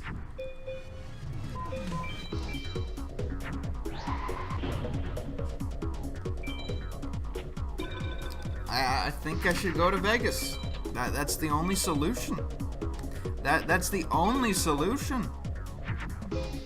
I mean, for getting unlucky enough to have the recording act weird last time, I'm definitely feeling a little bit better considering all the cards I get. And once again, I swear I'm not doing jack shit to the coding or anything like that. I just thought I should say something of that to that effect. We can summon the Flame Swordsman, actually. And guess what? This card actually is a fusion, even though it's never played as a fusion in the actual show. Learning the Flame Swordsman was fusion actually shocked me when I kind of learned it. You know, as much as you can from a game of Yu-Gi-Oh!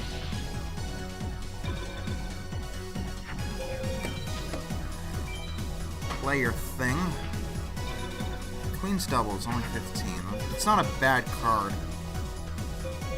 Like, I may have to buy a little bit of the weaker stuff in order to help me earn better things faster.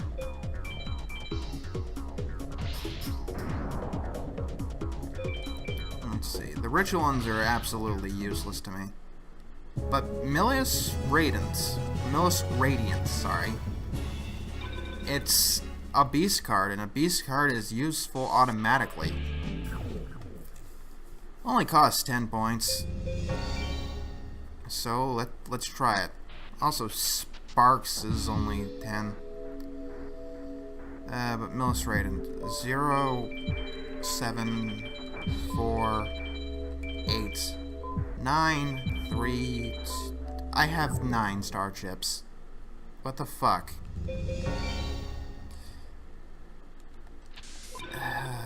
Just deal with Simon.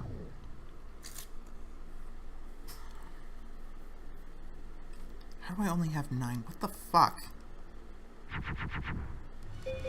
Ooh. Finally decided to arrive. Actually, I think I should go for Queen's Double. That might be a little bit more useful. I'm definitely gonna need both of them. Rainbow Flower. Yes. Alright. Yeah, I'm probably actually gonna buy a bunch of weaker shit in order to weasel my deck into the place that I want it to be. And who knows? Might make this thing go faster. Might be a new strat.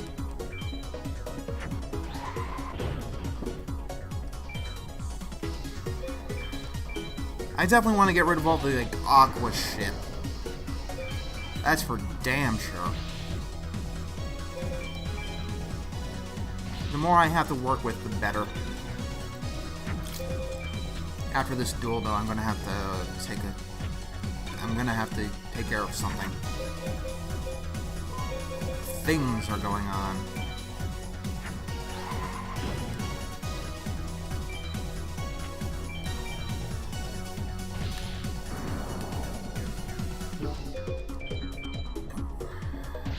Okay, what do I get?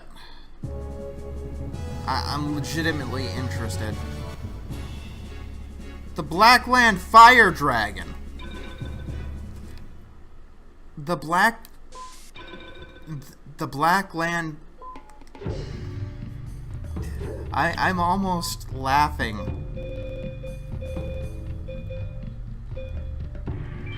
The Black... Okay. I will be right back. I wasn't even aware that you could get the Blackland Fire Dragon from Simon, but apparently you can. Yay! Wow. Well, that takes care of my dragon problem. Let's get Millis Radiant.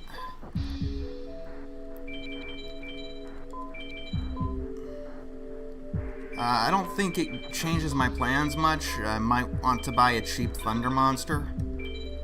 I need to figure out which one that would be, though. Save. Yeah, definitely save.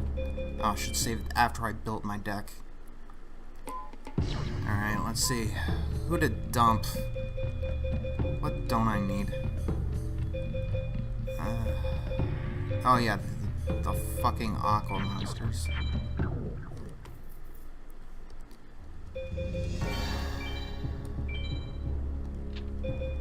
Free duel. Alright.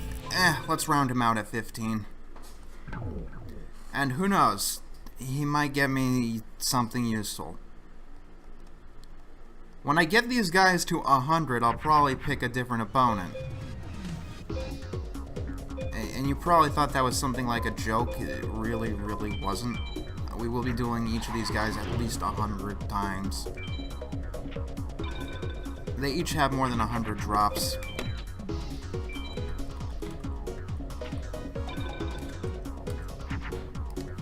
Let's see.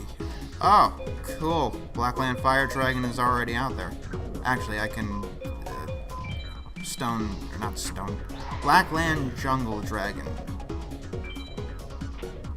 Black Dragon Jungle King will be much more useful here.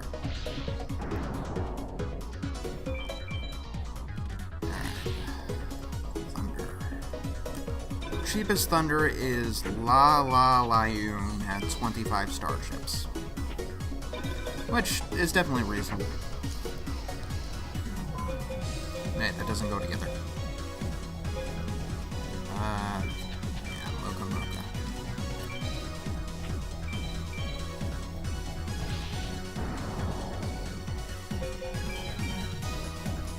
Let's see. Most of the thunder monsters in this game are fairly cheap. Only a couple of them cost a lot. And the twin-headed thunder dragon is one of them. But besides that, in Sangha of the Thunder, they all cost under 300, which is nice. There aren't very many thunder monsters in this game, only a little bit more than a dozen. And so your deck tends to... You either use Thunder Dragon or Kaminari Attack by the end of this. And most people go with Kaminari Attack. 2 root per, and I'm pretty sure that one's shit. I think it's an Aqua type. Yeah. At least it's new. Like, I need to get all of them, regardless of if they're good or bad.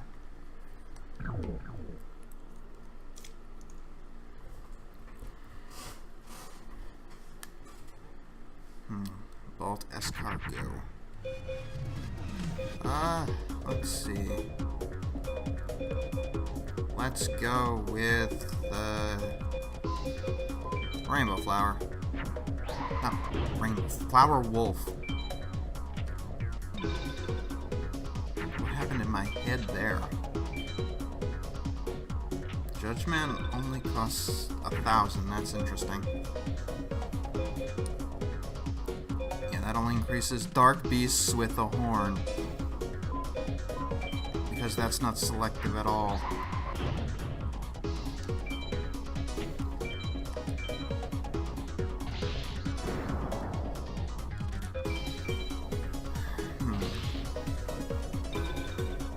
The monsters that require rituals, you cannot password select. And in this game, that even includes Gate Guardian and Blue Eyes Ultimate Dragon.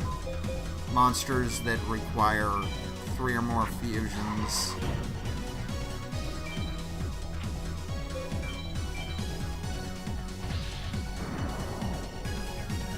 Which is, you know, annoying.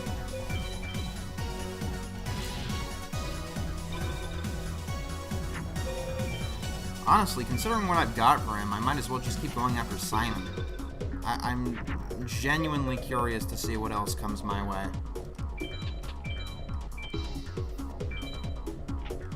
And it's quicker and easier, and I'm getting plenty of starships.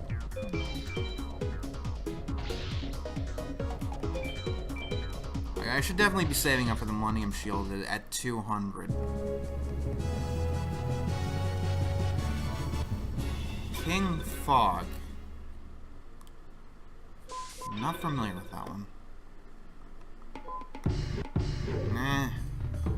It's okay, I guess, at this level.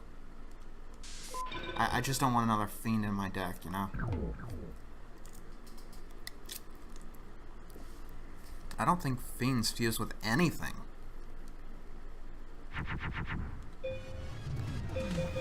Let's see. Yeah. Zombie Warrior. Ah, why don't you just attack me, dude? You know you want to. You're not dark. No, you're Earth. I think I already checked that. Whatever.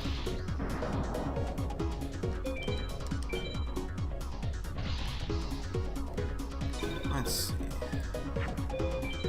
Yeah, I'm looking at all the cards by type. I should go back to by starship.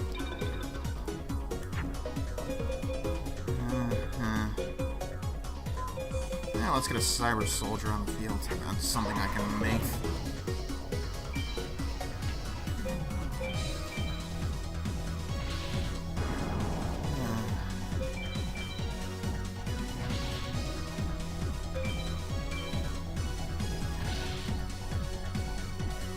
Ah, gotta remember to just press start.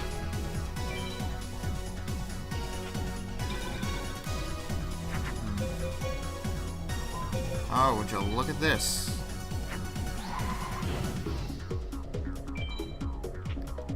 The morphing jars in the actual game are really interesting and really fun to work with. But as we've established, this game, it doesn't even have a graveyard programmed into it. You can't use like Monster Reborn or anything. Once the card is gone, it's out of the duel. Which is...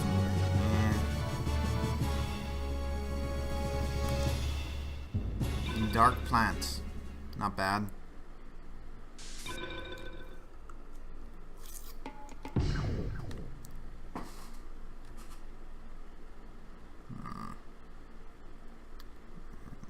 Venom, Green Kappa.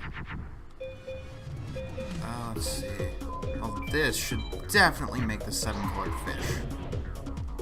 No reason those two wouldn't.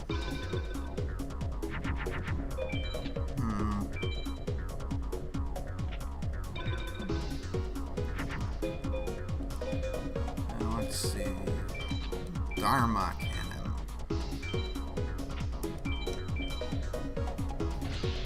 I have no idea if that's a good card in the actual game. It doesn't look very good.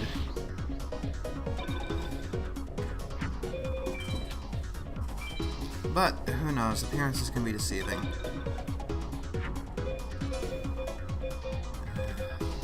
Don't have much to work with this time around, though.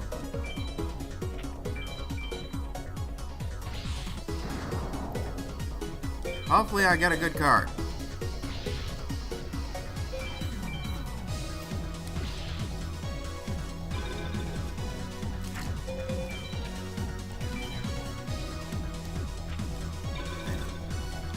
Yeah, I'm probably going to focus on buying some of the cheaper cards of more varied types, because that should speed up the process getting to the bigger cards that I want. Why did I attack with 7-colored fish? That was stupid. I think the next thing I should go for is Mega Thunderball at 30. Which is 6 duels.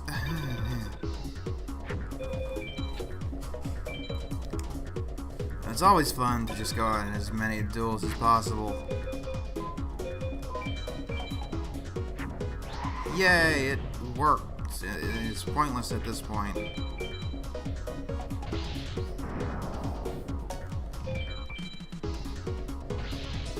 Yay.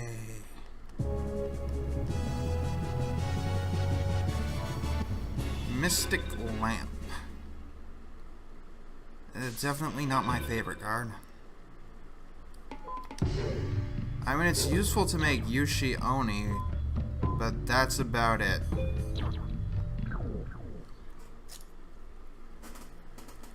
And that really is about it.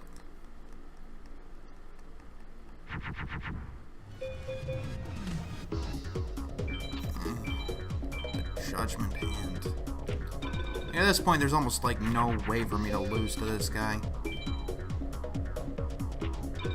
Wait, did he play a spell card? I am battling Simon, aren't I? Whatever, just go.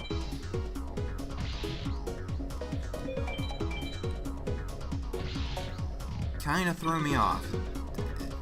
Simon doesn't play spell cards.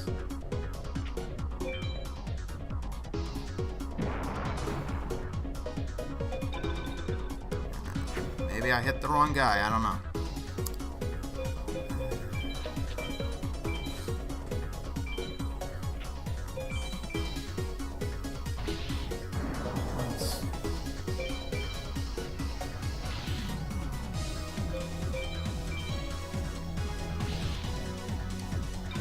Yeah, I think Mega Thunderball is the cheapest thunder type I can get.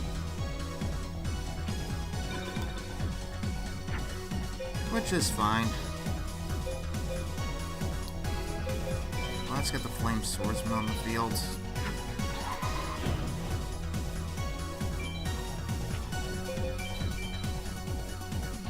Queen's Double. Let's see, there are definitely a lot of cards I can get that will, at the very least, increase my options. And the more options, the better. The more options that I have, the more likely it is I'll be able to keep moving forward. Which is, you know, the point. Keep moving forward.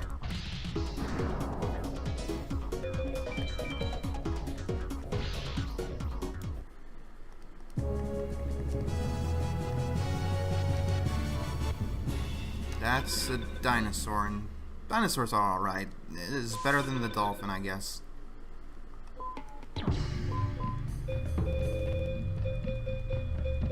Or an imp. White dolphin. Dinosaur is confused for cybersaurs and something else.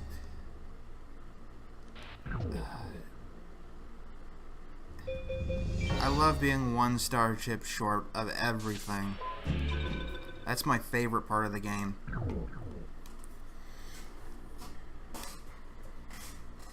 Mega Thunderball basically unlocks Thunder Dragon and Twin-Headed Thunder Dragon, both of which are very important.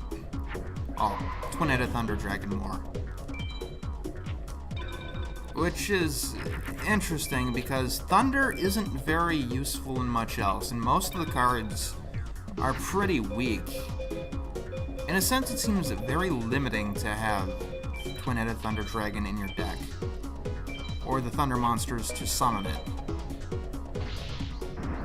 Like dragons, they're powerful on their own, but Thunder, besides Kaminari attack, which doesn't even break 2,000, you're gonna have a hard time.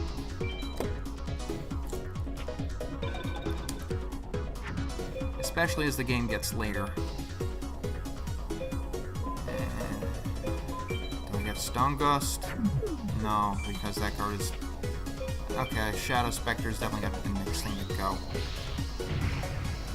Ow. What? Why did I do that twice?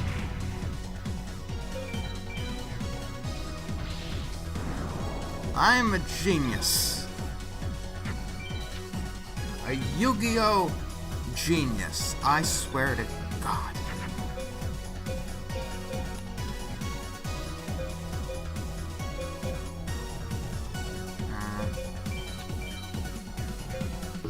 Yes.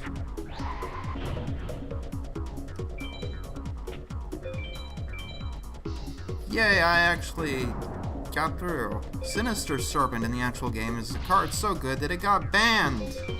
And here it's useless. Useless type, useless attack and defense. So many cards have lost their former glory. And it's sad to see. In a way. I ended my turn without... This game is kinda breaking my brain a little bit. You might be able to tell.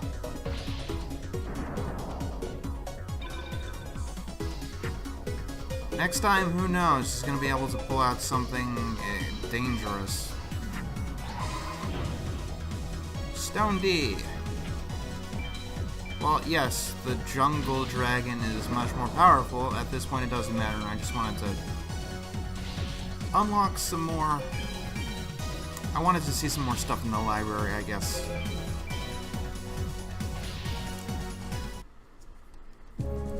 There. Do I get my 1-star chip? And Bone Mouse.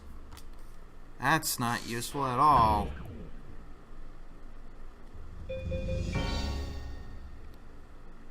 Alright. 2, 1, 8, 1, 7, 2, 5, 4. Yeah.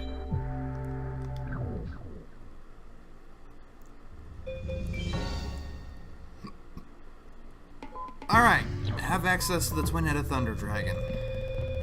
That's an improvement. Oh, gotta keep water elements. Twin Long Rods, you gotta go.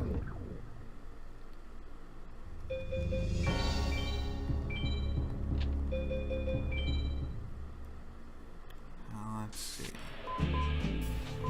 Definitely want to round this out with 20. Don't want to leave it at 19.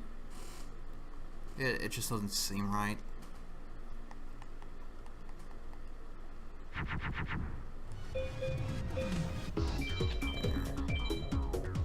Might want to get rid of these equipped cards. They're not doing me much good. Oh, he does have sparks. Either the equipped cards come when I'm already winning, or they come when I'm losing and they can't help me. They never seem to turn the tide of battle, as it were.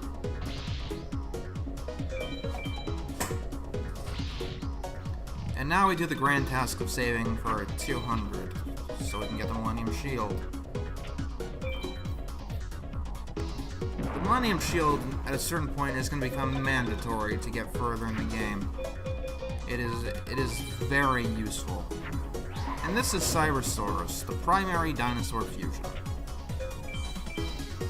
Dinosaurs are basically worse versions of dragons in this game.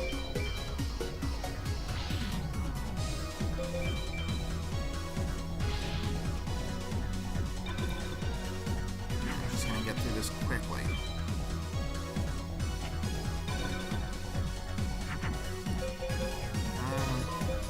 Yay, pop a trick. Look at me, I'm powerful.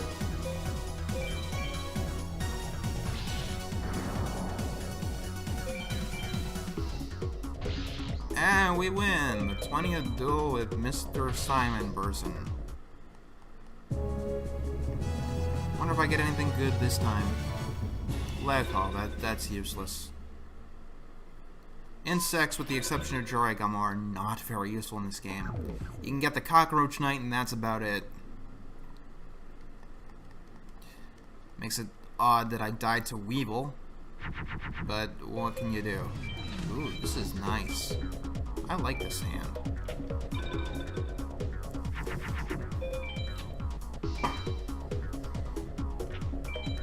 And you fall for it, dumbass. That is excellent. Let's go on the assault.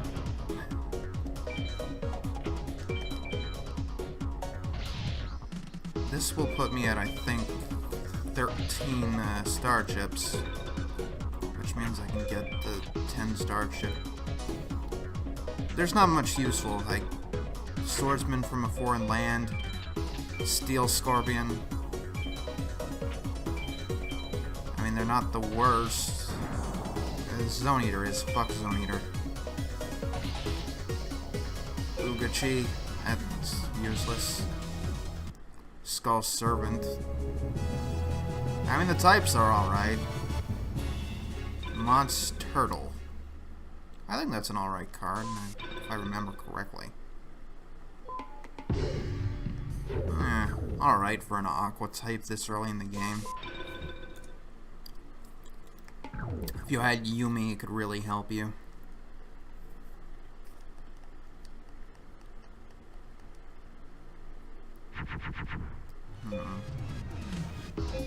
Well, I know what I'm starting with.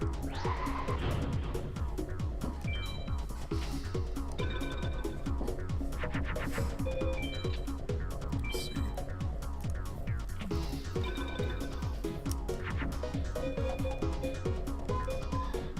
I really should get Queen's Double after this duel, though. It could come in handy.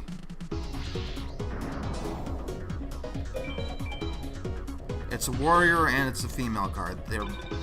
It's a very versatile card, especially for 15 star chips.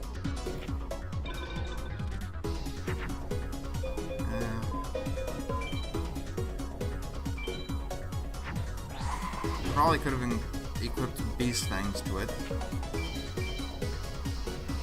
Oh, fuck you. Gorgon Egg.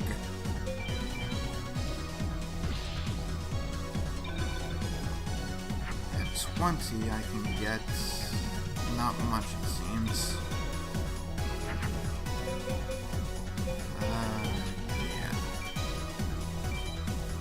I'm not gonna fall for that twice.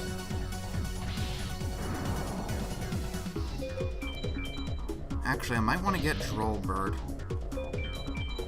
Drollbird only costs 25, and it's a winged beast, a type I don't have yet. Yamato Dragon Scroll is also 25. Those are some useful cards. Not gonna say good, I'm gonna say useful. There's definitely a difference. And this game is a perfect demonstration of that.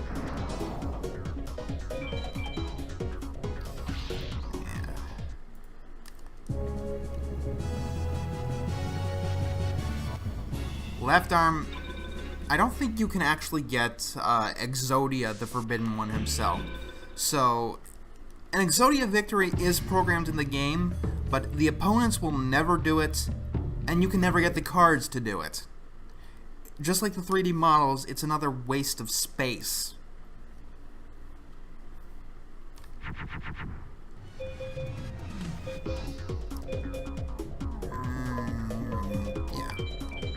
Let's go. Can't seem to sit comfortably tonight. Oh yeah, Lalalayun is another thunder type. Ooh, we can get off to a nice start here with Yoshione. And I might keep Yami around. It seems to be coming in handy. But the equip cards like the Horn of the Unicorn, they're definitely not the types that'll help me. You want Dragon Treasure, because you're gonna go the dragon route. It's almost impossible to beat this game without really relying on dragons.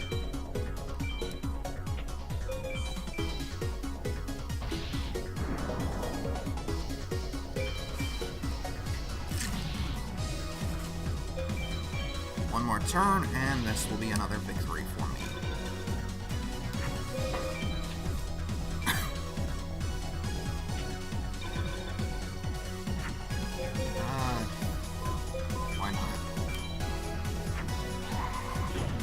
No kill like overkill, am I right?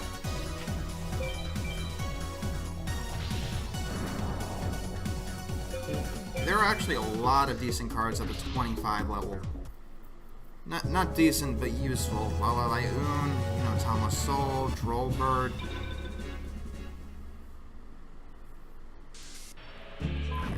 Do I have 25 yet? Let me guess, I have 24. I have 23. Fuck you! No, seriously, fuck you! Okay, going for Queen's Double. 5, 9, 0, 1, 4, 9, 7. Yeah. Okay, I'm going to write this down so I remember. 8.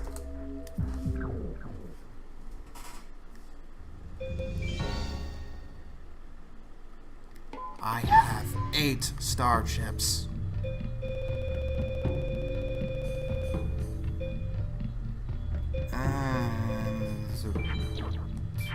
You definitely don't want to have too many spell cards in your deck.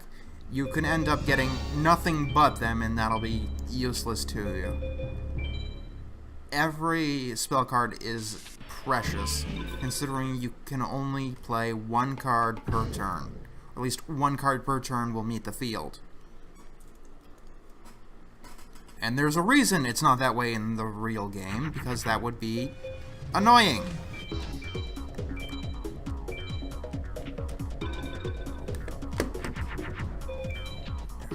But yeah, as you can see, the more cards I'm getting, the better I'm weeding out my deck, the faster it is to get new cards that I need. See, Queen's Double, I just got it and it's already coming in handy. It might not be the best idea to save up for that big card straight away. Strategy. Using your limited resources to actually get somewhere and battle against the game itself.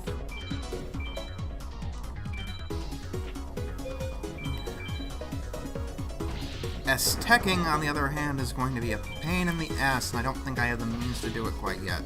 Millennium Shield will definitely be invaluable in that regard. The characters that you do have to S-Tech against are ones you never want to S-Tech against, like Pegasus, who has 4 Raigekis in his deck and can see all your face-down cards. You will have to go through everything in his deck to make it through, which is never fun.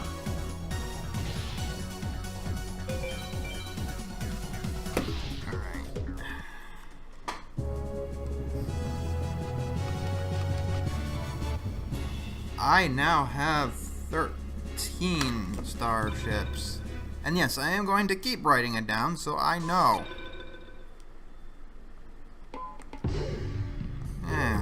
Meh.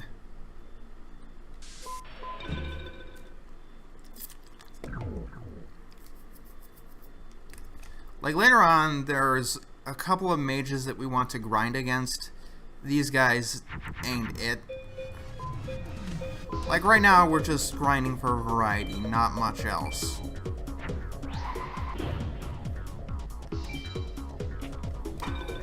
And to get some starships. Later on, when you're battling the mages, some of the weirdest random ones just give you the best drops for no particular reason. Well, there probably is a reason, because some of the high mages that we deal with are going to be absolutely bullshit. Especially the high metal mage. That is one of the harder duels in the game. I guarantee you're gonna have trouble with him. But that's a ways off. I'm probably not gonna get to it for a couple of recordings.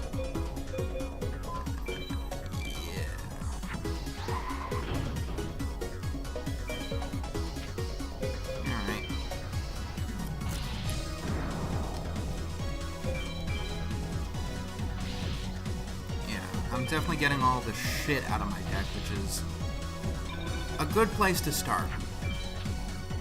A very good place to start. You know, maybe this game would be better if it didn't have passwords at all and just allowed you to straight up buy the cards. Told you what they all were and just let you buy them. I mean, it's not the worst idea, and it would help you better figure out Fusion. Buying the types you don't yet have. Silverfang. Cool. Also, I have 18 now. Silverfang is a good card. Who gets Shadow Spectre? Fuck you, Shadow Spectre.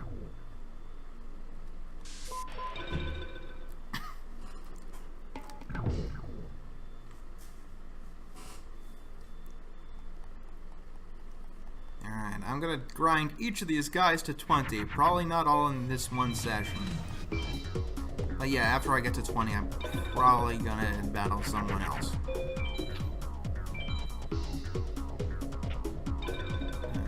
Flame Viper costs only 20. That's Pyrotype can be very useful if you know what you're doing with them.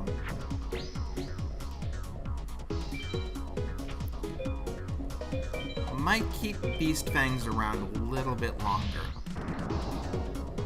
They're actually coming in handy, especially if it goes well with the Flame Cerberus. That's what it all comes down to.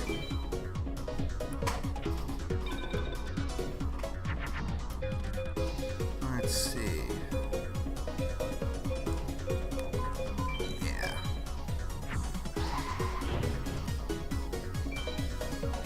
Yeah, I'll probably get Flame Viper. That's the cheaper card to get. And I can buy it after this duel.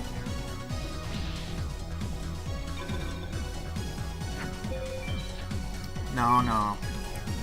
One more duel and I can get Yamato Dragon Scroll, which is by far the better purchase in this scenario, I would think.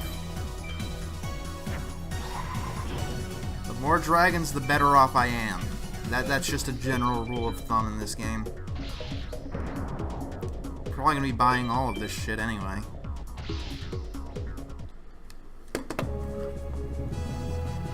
Alright, that's 23. No, not 23, that's 22. Okay. Gotta wait until I actually learn. How did I only get 4 stars? I didn't oh, I used Beast Fangs, that's why.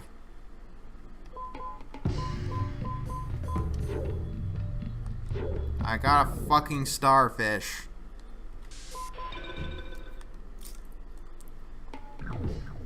So yeah, if I want good scores, I can't use spell cards. Unless I want to use a ton of spell cards, which I don't. I'll have to build a deck for that later on.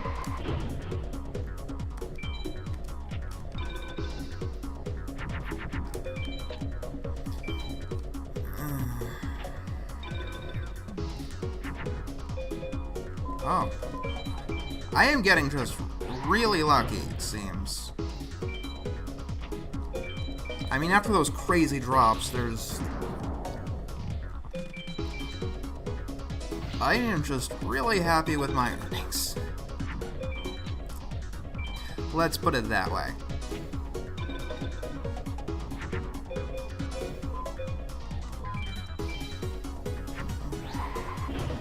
Oh, there's a slot machine game on the PlayStation, I think.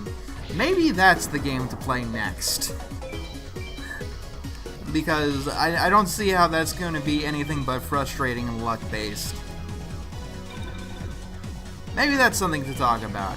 After this, though, I'm going to take a bathroom break, but after that we can talk about the games that I'm going to be getting into. Which is fun. Fun to talk about all the stuff I have to do. Some of it good, some of it not so much. Alright. What did I get this time around?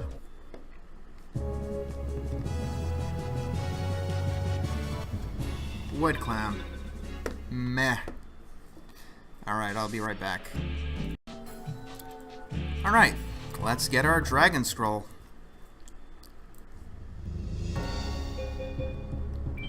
Password. Yamato Dragon Scroll. 7, 6, 7, 4. Back in the day, to get as many Yu-Gi-Oh codes as possible, I bought all kinds of magazines and shit, because for some reason, even those like Shonen Jump, they went out of their way to blur out the codes and shit. And I have no idea why. I mean, I guess because the games asked for the codes and they wanted to make sure you really had the cards, even though many of these things weren't really affiliated with the actual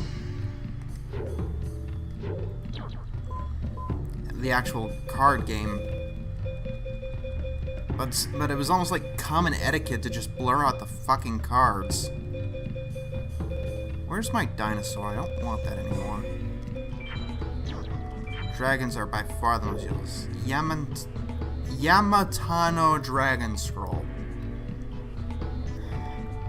A dragon is conjured from this picture scroll to attack enemies. It has a pretty low defense factor. Good to know.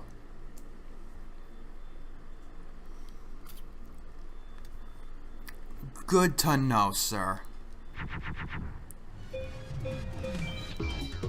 I like battling Villager too. He actually attacks my face-down attack monsters. Which still is a thing that doesn't fucking exist. And sometimes he doesn't.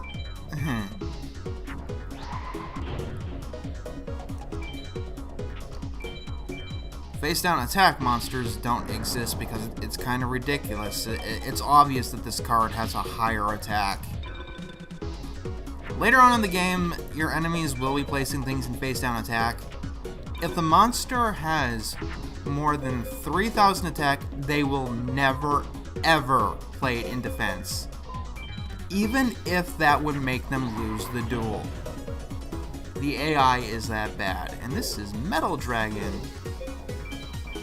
I like Metal Dragon, and I don't know why. It just looks cool. And you know, I played this game when you're choosing out your favorite cards based on how they look.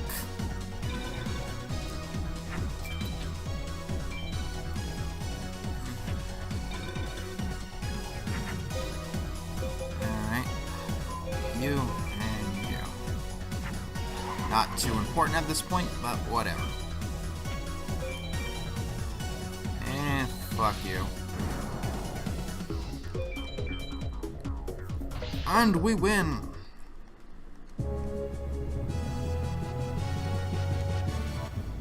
Wetha. As you might have guessed, that's an aqua card. It's not very useful. None of the aqua monsters really are. Oh, I forgot to write it down. These tallies aren't going to be effective if I don't use them as such.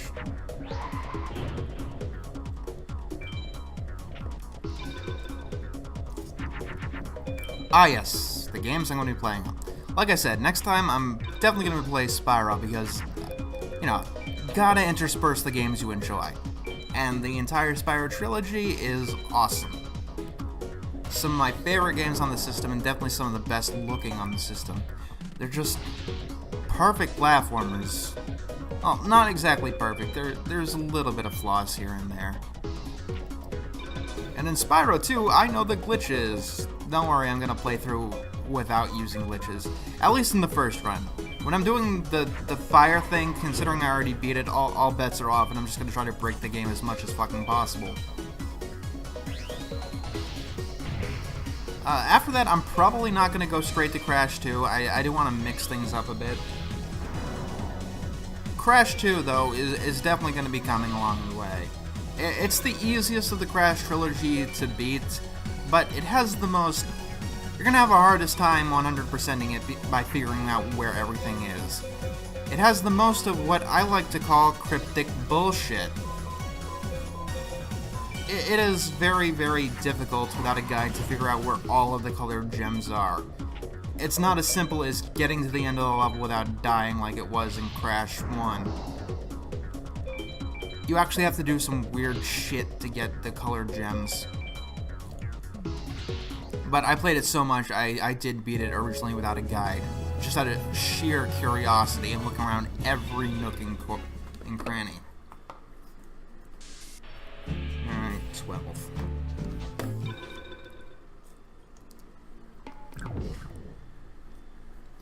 But one of the main points of this game, or not this game, well, you could call it a game, I guess. It technically meets the definition of me going through every single PlayStation 1 game, is for me to find hidden gems, and I have been playing some of them off camera to just scope out the field. And one of them I actually came across was a puzzle game named Zoop. It's actually really fun, although it didn't get very good reviews when it came out. It's a port from a SNES game of all things, but it's a really intense action game. Like most puzzle games, it's really hard to describe, but it requires more thoughts, and you have to work faster than you would in, say, Tetris.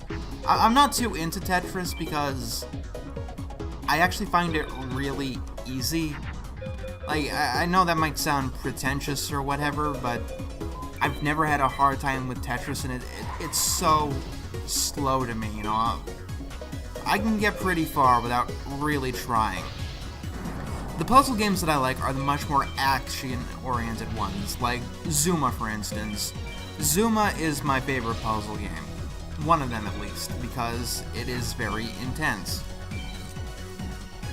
And can get hectic, you're not just sitting around. Although most puzzle games do suffer from one particular flaw, like I don't think I've come across a single puzzle game that avoids it.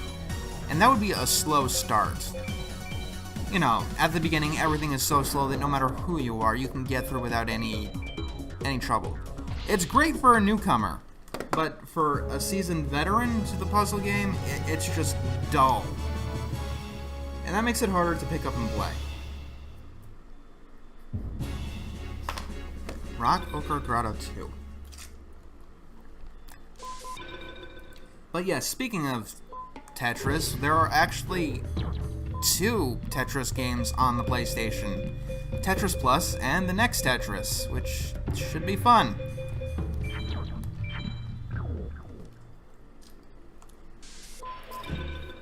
I'm still excited for Intelligent Cube. It's a little bit harder than the other ones. but it's my favorite puzzle game on the console. Although Zoop so far has actually been a pleasant surprise. I just need to make sure I can actually, beat it before I really give it a shot on record. Like, these recordings, you have to remember, they're just there for proof. That's the main point. To prove that I can do this without cheating or whatever.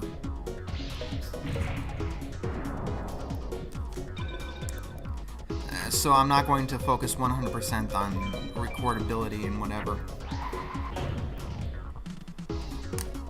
The most requested game I've gotten so far, I think, is the SpongeBob game, which it also fits in the category of I'm making sure that I can actually get through it without too much issue. You see, the thing about that game is, it's a good licensed game. It's definitely good, especially for a licensed game. But the problem is that in every game, and in every level, you have to collect all the golden spatulas. They're not like Mario coins. There's a limited number in each level that you need to collect to unlock all the shit. The problem is that the game is like Sonic. If you get hit, you don't die, but your spatulas go running everywhere. So it's kind of like Crash Bandicoot, except you have to go through the entire level without getting hit. It's 100%ed. But I remember it being a short and not that difficult experience. So I'm not too hesitant to give it a shot. I just need to really focus on it. And there are definitely other games that I'd really like to get to. The other most common game that I get requested is Klonoa, which actually surprises me, because Klonoa, if you know anything, it has a reputation of being really underrated. But I guess it's like Earthbound or Psychonauts underrated. It's the game that everybody knows, but says is underrated. Like, at the time, sure, you could definitely make the argument that it was underrated and underappreciated. But as time went on, the fan bases for these games exploded, and now everyone knows about them. Which is not a bad thing, but, can't exactly hold the underrated title forever. All this talking has made me very thirsty, and my throat to hurt very much more. Ah, fuck you.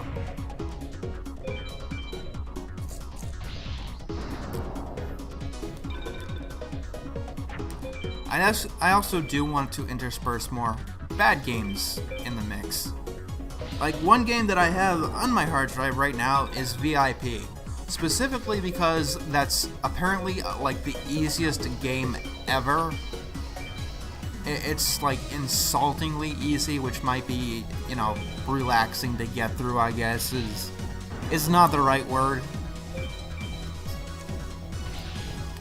But it's probably the next quote-unquote bad game that I'm going to tackle. This game I do not consider good, the game that I'm playing now. It is so tedious and grind-happy, and by the PlayStation, that was unacceptable. This would fit in, like I said, on the NES, where that's all RPGs were expected to be, grind-happy with minimal stories. But by this point, we've already had Terranigma, the Final Fantasy series, Dragon Warrior. Chrono Cross is on this very system. I know I'm talking about RPGs, and this technically isn't an RPG, but it kind of bills itself as an RPG. The stupid story and the insane grinding, it's almost like a parody of one. My parody is better, by the way.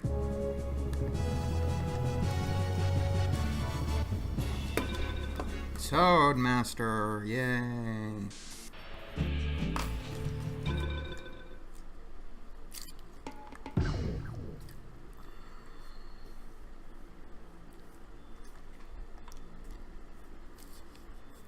One game that I'm going to tackle fairly soon, it's another one that's on my hard drive, that gets a flack reputation, is Frogger. He's back. Frogger's jumped to the third dimension. That game was brutalized by critics for being so incredibly difficult. And And you know what? It is going to be one of the more difficult games that I played. It's definitely more difficult than any game I played thus far. You see, it's classic Frogger gameplay. They even remade some of the levels from the arcade in 3D. That takes up the first world. However, it is hard.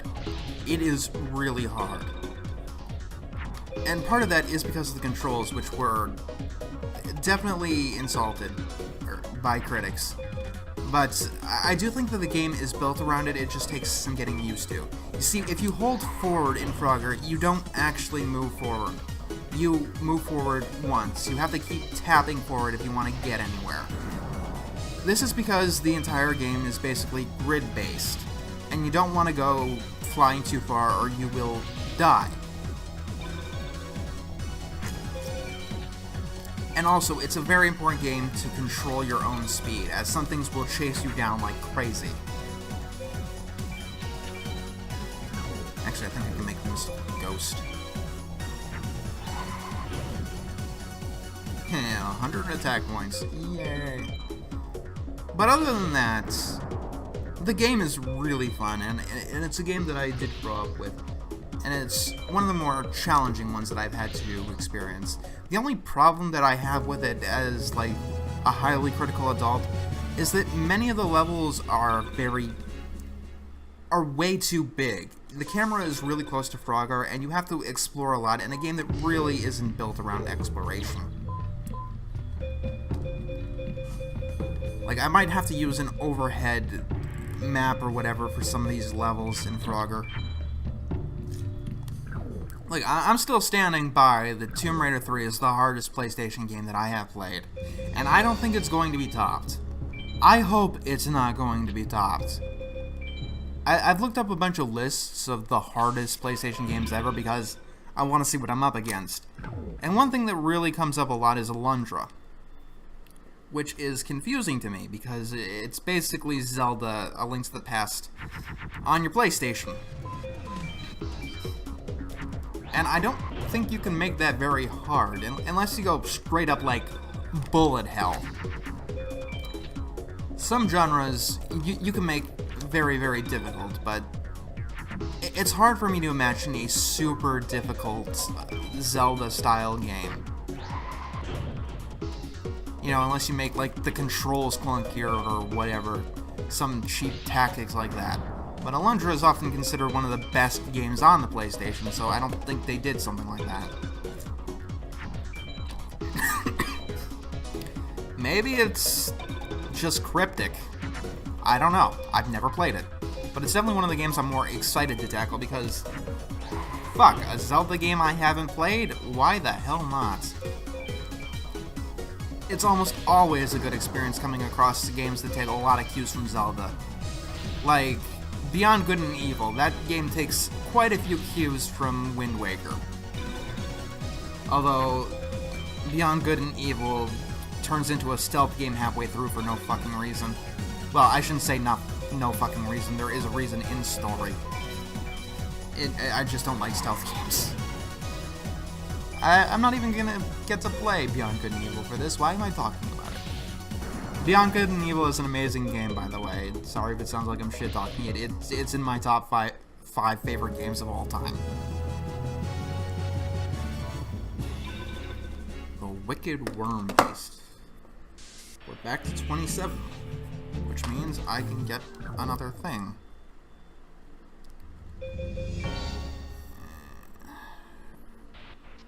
I'm at 37. Oh, I can't keep track of this.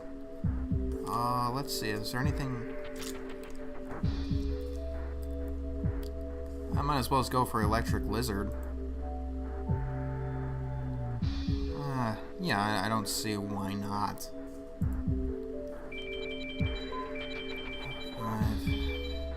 And of course, whenever we talk about difficulty in the PlayStation, you can't not mention Oddworld. Cinematic platformers like Oddworld and the original Prince of Persia, they are almost always very, very difficult. It's just a difficult genre in general, and I'm not entirely sure why. 55875323. Thank you.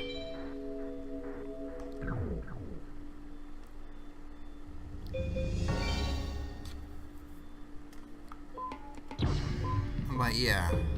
And Odyssey, Abe's Odyssey is no exception to that. I keep having so much trouble just rescuing all of the Madokans in the first secret of the game, which is basically the second screen. We're gonna get to that when we get to that. And I hear Exodus is even harder because you have things like blind Madokans, which not entirely looking forward to. Abe's Odyssey, once again, is a fantastic game. And what I go to when I think of what the PlayStation can do in terms of graphical capabilities on 2D games, it's just difficult. It is very, very difficult.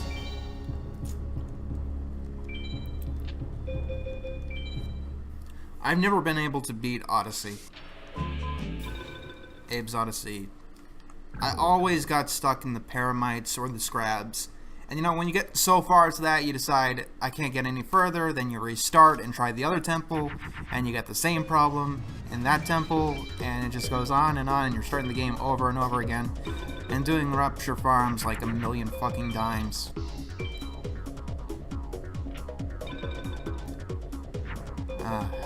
But not every game I'm going to be doing is going to be absurdly easy, I think. Or absurdly difficult. I already did Crash Bandicoot. The other two are easier. Except for 3 when you're going for the Platinums. That can take me a bit of some time. I'm going to do that as a separate video from the rest of the recording. Although I do need some relics to get everything in the game. So, you know, there's always that. I am going to have, like, no voice tomorrow. I'm recovering from a sore throat and I'm doing this already. Yeah. The Guardian Stars in this game kind of defeat the purpose of Face Down, because I can tell which type it is, and if I know my opponent, I can roughly guess what card they put down.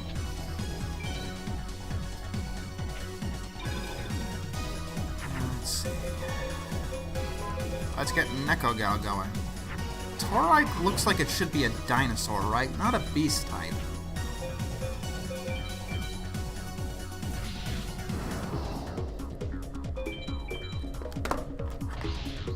Yay. Let's see. PlayStation. iStars. Wicked. Hey, it's a fucking dragon. You want to talk about hard games? I hear this game, with the most ridiculous name ever, Swagman, is like absurdly hard, but it has an interesting concept, and it's one of those that I'm definitely curious to check out. You're basically entering a dream world. It has the most demented fucking FMVs ever, though. Who goes for the... Goodbye, M-Warrior. Now we're in a good place, having to decide which ones we kick and which ones we keep. I like being in that position.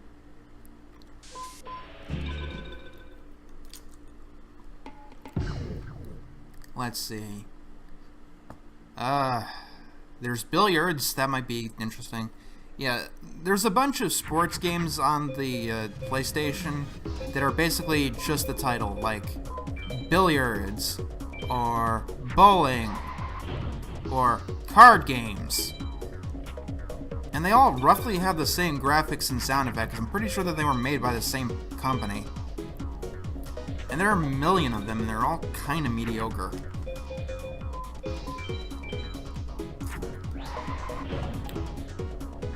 Let's see. Jumping Flash is one that I'm really excited to get into. It's a piece of history. One of the first 3D platformers ever made. That can't not be exciting for me. considering 3D platformers are my favorite genre. It's one of the reasons that I picked the PlayStation to do.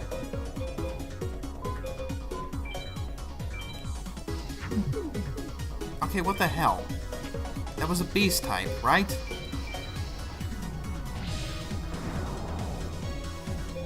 Let's see. Croc, Legend of the Gabos. I have never played that for an extended period of time, so it's going to be interesting experiencing that.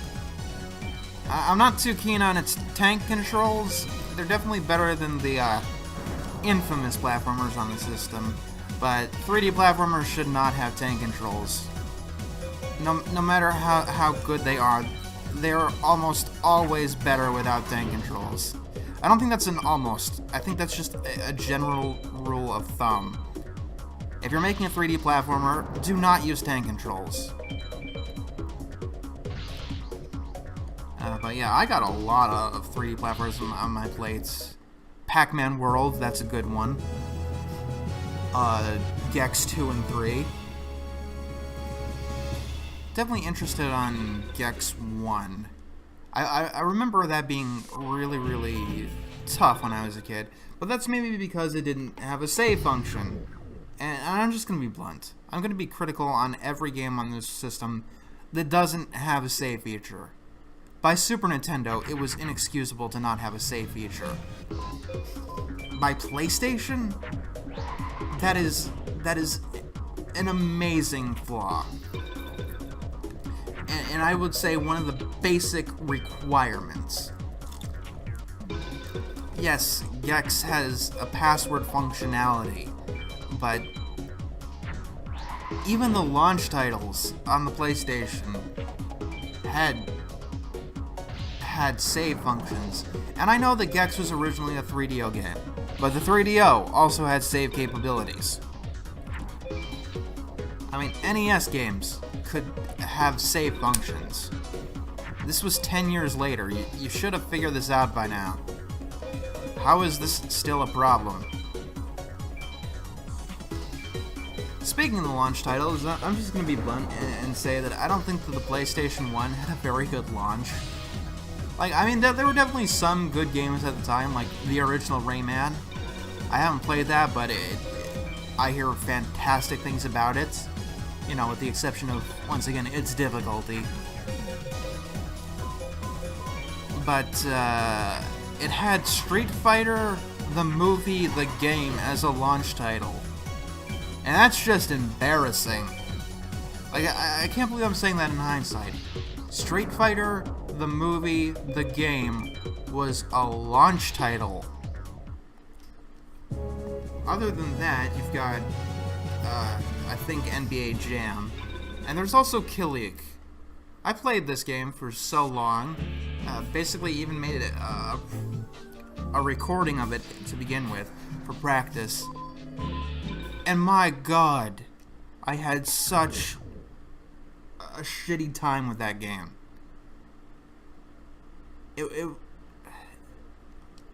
Levels are boring and bleak. Enemies either never can hit you, or they will hit you before you hit them. Each level does not restore your health, so you're going on the same thing all the way down. There are 15 levels, each one of them looks boring and bleak. Also, I can describe how bad it is in one sentence. In Kalik, the DNA imperative, or in Europe it's known as Kalik the Blood, you pause the game with the square button. The square button. Which I do not understand in the slightest. Like, the other launch titles got the control, knew that start was for pause, like that.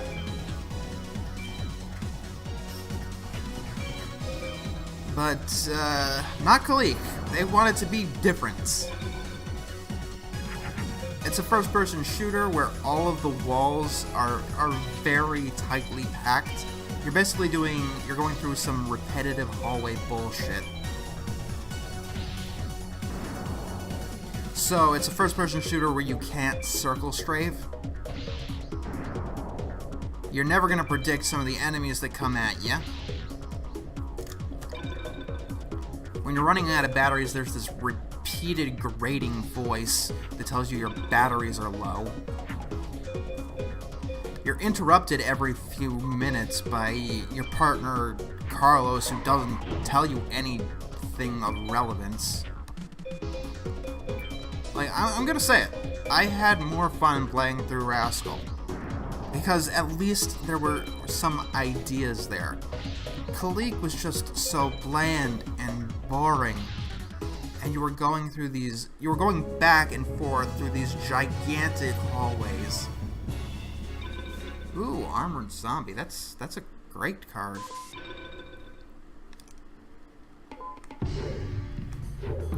I guess maybe some people have fond memories of Kalik, but that's one I wish I could skip out on.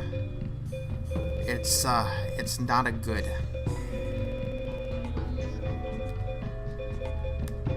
And I'm going to have a lot of fun when I get to it for this marathon thing.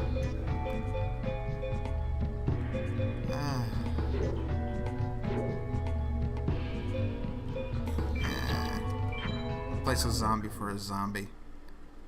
Huh, I grinded him up to 21.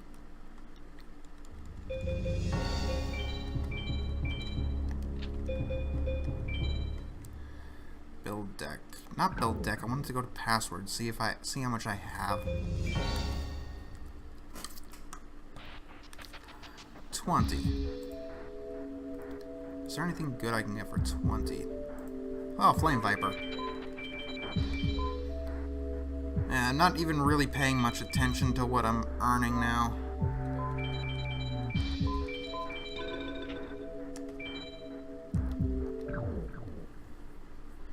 Flame Viper is useful.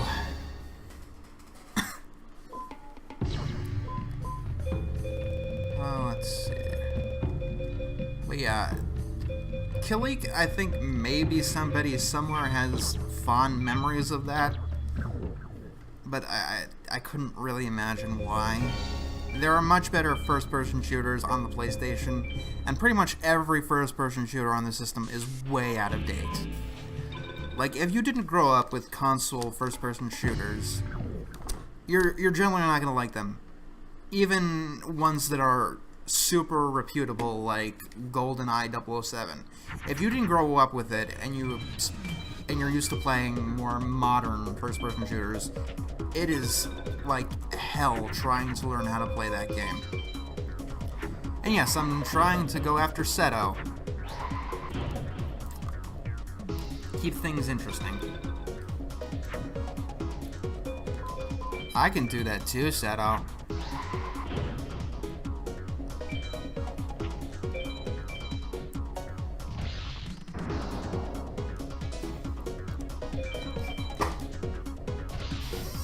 Let's see. I got so many games to talk about. I mean, like, Crash Bandicoot has been compared to Dark Souls because modern people don't know what difficulty is. But there actually is a quote-unquote Dark Souls on the PlayStation 1. The inspiration for Dark Souls, Kingsfield, and Kingsfield 2. They're basically the same kind of game. Dark Souls is a more modern take, I think even by the same company. Which I am not looking forward to because I'm not the biggest difficulty fiend in the world. I like my games fun. I'm old-fashioned like that. But actually, I've said this before when playing Crash Bandicoot, but I'm hungry for the days when difficulty was reasonable. You know, when games weren't just in two camps. Easy enough for 4-year-olds to beat, or so hard that you need to spend hundreds of hours learning how to play the game to beat. I remember when games were of a reasonable difficulty, they started easy and then they got harder as you went along.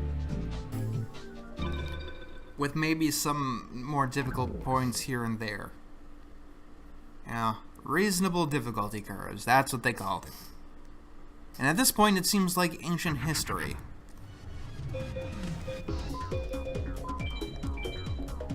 And who knows?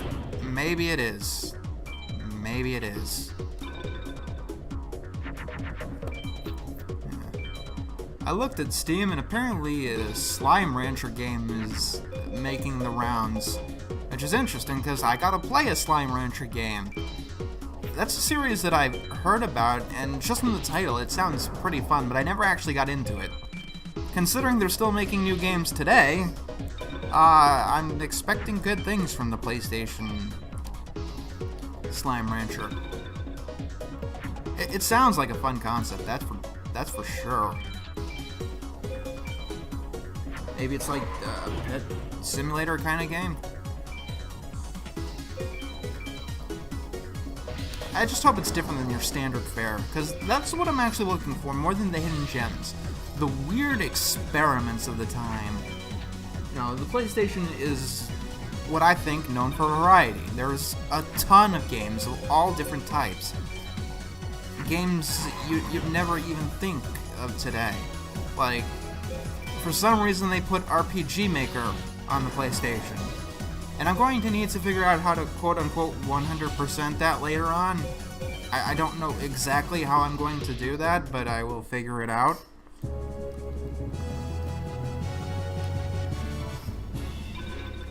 Zarugan.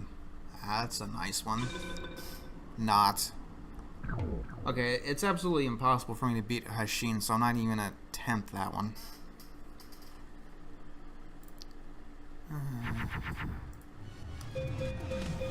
Oh, I know what I want to play at some point in the near future. Twisted Metal 4. Why that one? Because that's the one I grew up with, and sometimes in series, nostalgia is gonna win out, and I'm gonna pick the one that I like the most. Like, I'm probably gonna save the first Gex for last, because I'm more keen on 3D platformers, and I played that one the least. I'm a 3D platformer guy. There's just a strange difference between 3D and 2D. I mean, a large reason for that is that the goals have changed. 2D platformers were much more about getting to the end of the level. 3D platformers were more about collecting shit, and that's where my stuff is at. You'd think from that I'd be more interested in Metroidvanias, but I haven't played many of them. I definitely should. Metroid is another one of those series that I feel very bummed for missing out on in most of its history. I haven't played Metroid games, I haven't played Final Fantasy games, and yet I play weird shit all the time, like text adventures. I have literally actually played through text adventures, and weird experiments from the early eras of gaming. Why? Because gaming history fascinates me. And yes, I guess in most cases it's just an I haven't gotten around to it kind of deal. Unfortunately, there are no Metroid games on PlayStation, so I can't exactly do that.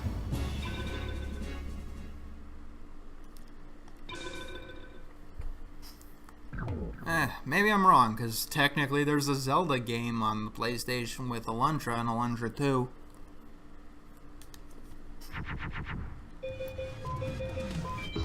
See, when you fill up your deck with these cheaper cards, you get much more fusion potential, which makes the game much more tolerable as you save up for those bigger cards like your Millennium Shields and your Jirai Gummos.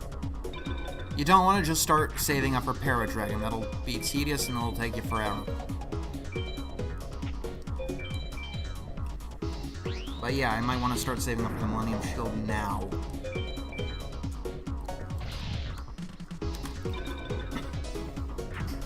And it's only 200, that's 40 fucking duels.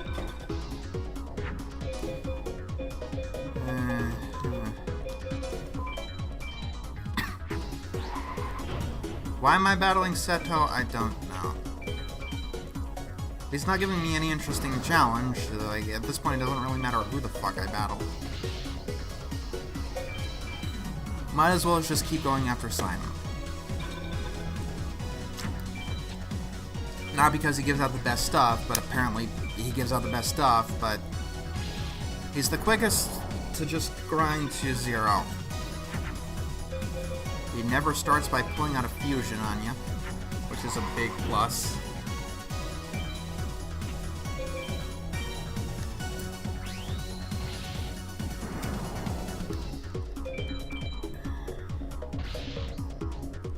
And I can beat him quickly, especially with my souped-up deck.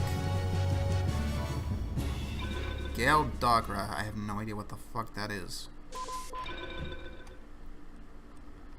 Oh, it's that shit.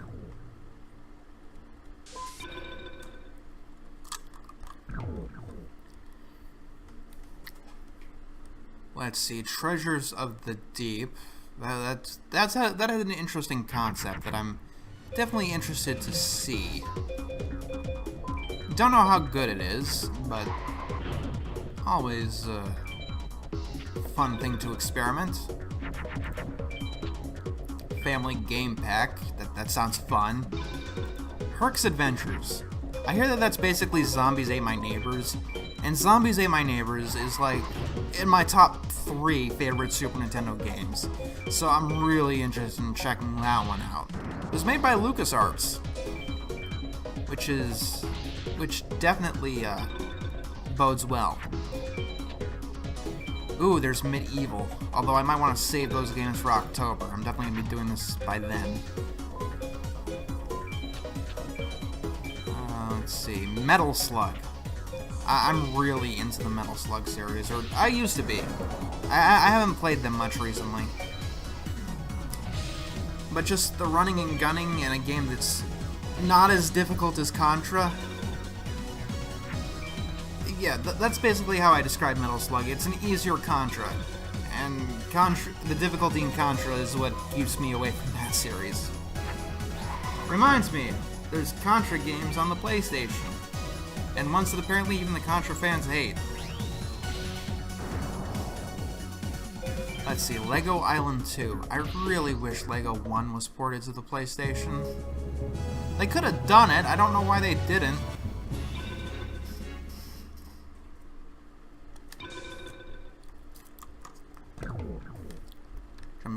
Jigsaw Madness.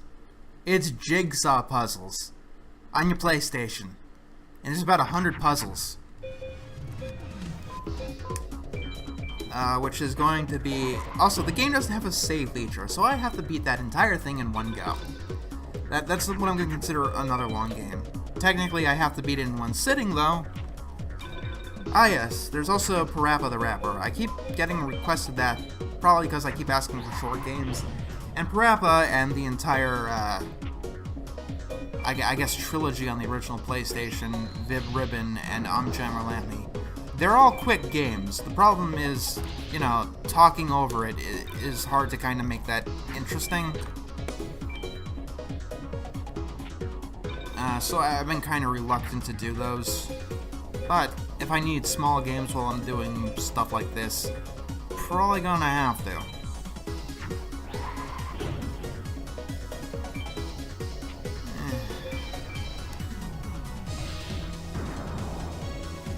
I've been grinding for such a long time now.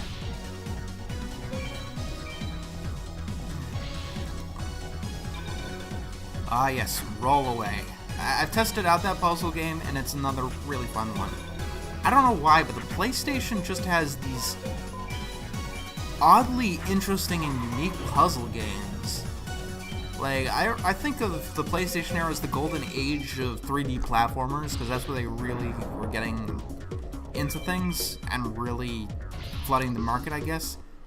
But the puzzle games that I played through on the PlayStation, they're so varied and unique and unlike puzzle games at any other point in history. It's definitely interesting, and the PlayStation is, oddly enough, the console I would pick if you're really into puzzle games.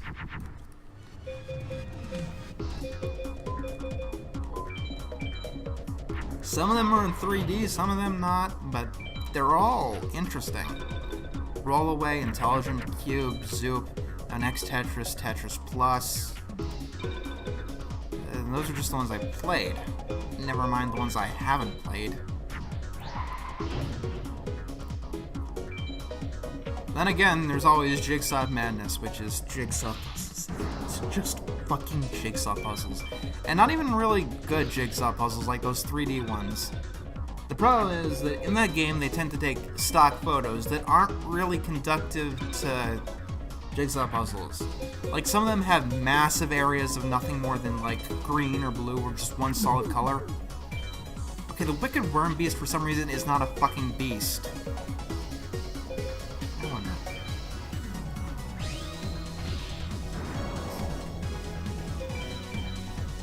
But yeah, I'm gonna have a lot of fun with the Jigsaw Madness.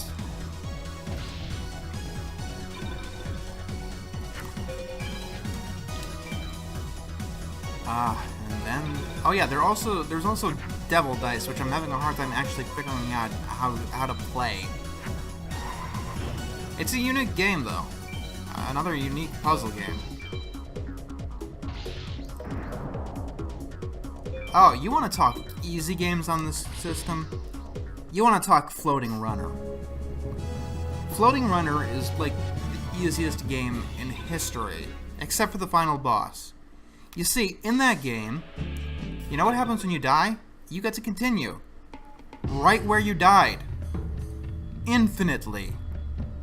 No consequences. Until you get to the final boss. If you die to the final boss, the game then pulls a Ninja Gaiden. You know, after reviving you instantly where you are for the whole fucking game.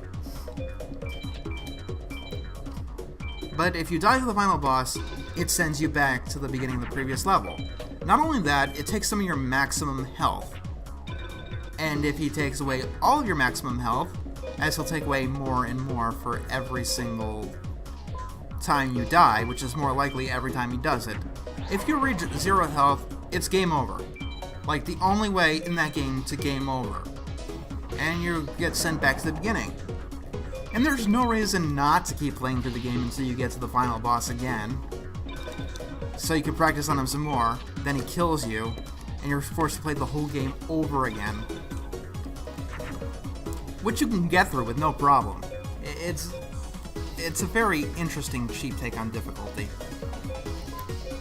Oh god, my throat.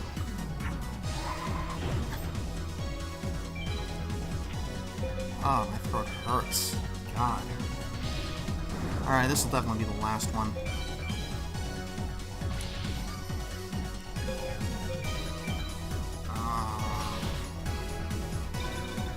I gotta not push myself so hard, you know? I'm always doing crazy and extreme shit because I couldn't live with myself if I didn't. Now I need to keep seeing how far I can make it. Push myself all the way through. Or these things are gonna haunt me forever, you know? I need to do this crazy, creative super project to prove that I can go the distance. Maybe that is something to talk about. Like, why am I always doing these super huge things? Trying to make a cartoon pilot, trying to play through every single PlayStation game ever made. Learning how to draw and taking on these absolutely monumental projects that would make most people turn away, just the mere thought of them, because they're that intense. I guess the best way to describe it is that I'm just not mentally well. Like, once I get fixated on something, I'm always willing to climb the mountain, sure. Like, take on these monumental tasks, but I can't not do it. Like, some part of me is almost, like, literal. It's not just a creative saying or not. Like, I need to see this shit to the end. It's hard to describe because we're speaking in terms of emotion, but everything that I have ever abandoned, all of the projects that I haven't seen to the end, they haunt me and they follow me around.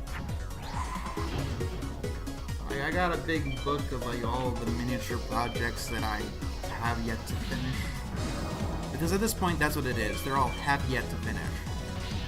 Like, whether something is good or bad in the end, as long as I get through it, it will definitely make me mentally healthy, but I don't think that's the right word, because You know, even my YouTube channel, it started with me going through every episode of Friendship is Magic. You know, just give every episode an overview. A full-scale review. Not as elaborate as I do today, but still pretty complicated compared to what I was doing. And when I started, there were 65 episodes. So I just had to get through all 65 episodes. Just review them from the point of nothing. And I did that. Sometimes at 3 episodes a day. Because, determination! The unhealthy aspects of determination, I guess.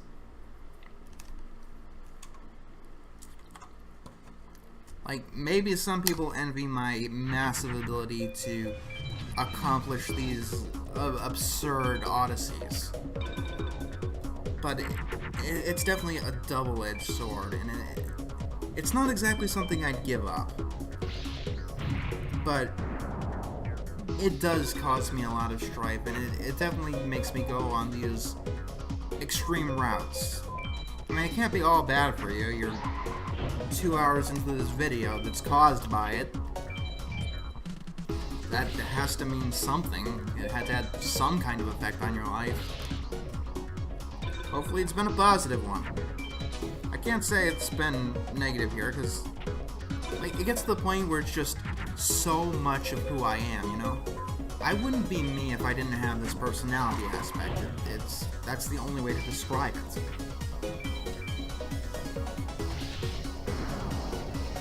I wouldn't recognize myself if I wasn't the kind of person who just goes the distance. Like that Hercules song, I can go the distance. Well, yeah, it's not just I can go the distance, I have to.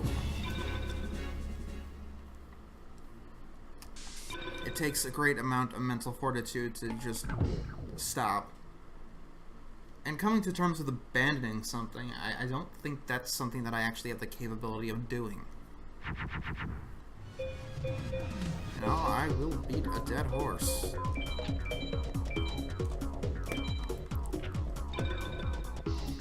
I don't know if that's encouraging. I don't know if anyone else has these exact feelings. But I try to... Well, I don't have much of a choice except to look at the positives, because as this is predictable, there are many positives to this. Like, I have a job because of it. That's a positive. Wrote a book, learned to draw, met some awesome people, and learning music. Like, you know my RPG, Epic, the humorous RPG, that was one of the more close instances of me just being so determined to do something. I made that whole thing in a little more than 2 weeks. That might explain why it's so bad with unbalanced... Actually, no. The reason why it has such unbalanced mechanics is because I had never really played a turn-based RPG, except for Pokemon and Super Mario RPG. And that's why the humor and the mechanics aren't the best. But I was determined to finish that thing in the deadline of a month, because it was made with the OHR engine, and they had a magazine, a web magazine, that reviewed all kinds of games, and they announced they were going on hiatus back in 2012. And I really wanted... That made me decide that it was now or never to get something that would be, I don't know, seen. I wasn't really a part of the community. I mean, I made games with it and I knew it, and I guess it's more of a shadow subscriber, as they're called, I believe. And I guess I decided that if I wanted to make an impact at all, I would have to do something now. And so I did it. I made that game in the span of a couple of weeks so it could be included and reviewed by that.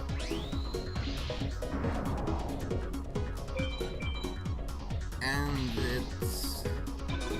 I remember definitely it occupying a lot of my time and working like all day on it for those 2 weeks. And even looking back, like, I replayed it recently for something else I'm planning. It is packed with content. Like, for an independent little thing, even playing through it today, I tried to get through everything, finding everything I could. And even as the creator, a couple of years, it does take a couple of hours to find everything. Which is not bad for something that's only made in a couple of weeks. You know, some people can spend months on something that doesn't last you more than an hour. I'm not saying it's good. It's awful. Like, there were some stupid design choices that I made. Like, I made save crystals because I was so happy that I actually figured out how to do it that I didn't think things through, and I guess I tried to play it off as a joke. Like, the creator really hates you. Why are the enemies in the forest so hard? Because I wanted the demo to have content up to your level 30. So, the way to do that is to make sure that even if you're level 30 in the first area, you still have something to fight that could actually challenge you. That was not a smart decision. Like, because even if you're level 1, I guess I figured that if you're level 1, you can run away from the battles you couldn't fight, and I could run away from every battle there, playing through it again, so I guess that was probably my strain of logic. Except for the fish. You couldn't run from the fish, except the goldfish. And I know why I let you run from the goldfish, because they were so valuable.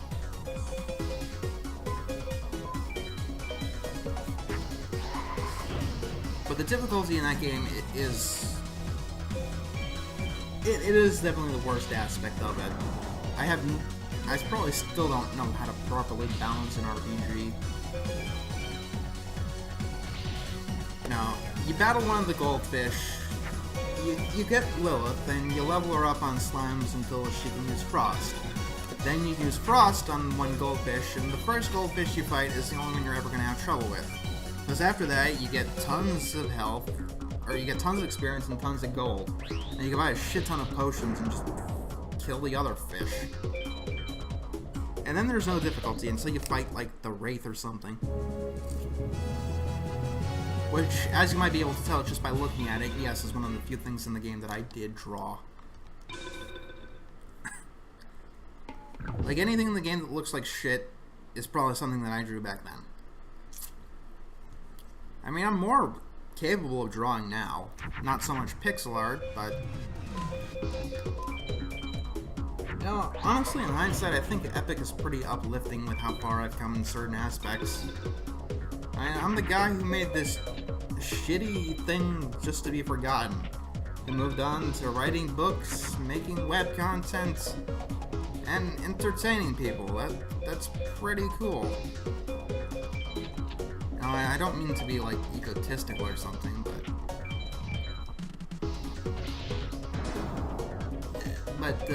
how far I've come is actually going to be a pretty important aspect factoring into that video I want to make.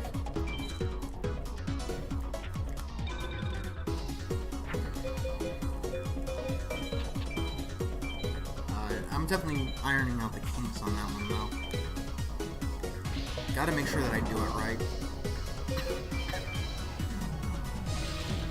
But yeah, I seem to have gotten off track. I made that in 2 weeks because I couldn't not do it, you know? I'd rather have worked for weeks tirelessly than regret never having done it at all. And in hindsight with that one, it's definitely true. I don't know if other people have felt this way or felt this way to this extreme.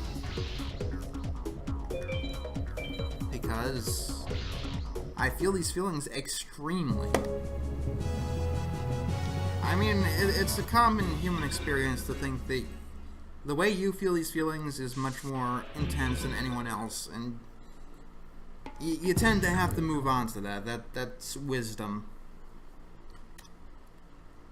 but how much it directs my course, it definitely needs to mean something.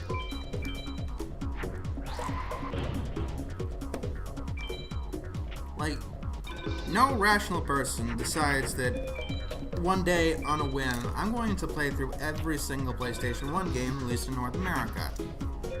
I'm no rational person. At least not in the long-term things. I talked to my friend Kyle one day. Hey, let's make a fucking cartoon. You want to do it? Let's just do it. And I don't know if he's forgiven me for that yet, but I'm still working on it. Learned how to draw, met some people, wrote a fucking book. And I'm seeing where that gets me. Actually, that if I'm determined enough with it, it probably will pay off at some point. I mean, I've worked so long on it that it can't not pay off. Now, there are people who do enjoy it, and that makes me very, very happy. As a creator, way too often you'll find out that you have to choose whether you want to entertain yourself or whether or not you're more focused on entertaining others. And this is actually the biggest distinction between quote-unquote artists and quote-unquote entertainers. Artists will usually choose entertaining themselves at the sacrifice of entertaining an audience. Entertainers will sacrifice their own enjoyments for the sake of others. And I do not consider myself an artist. I do consider myself an entertainer on that distinction.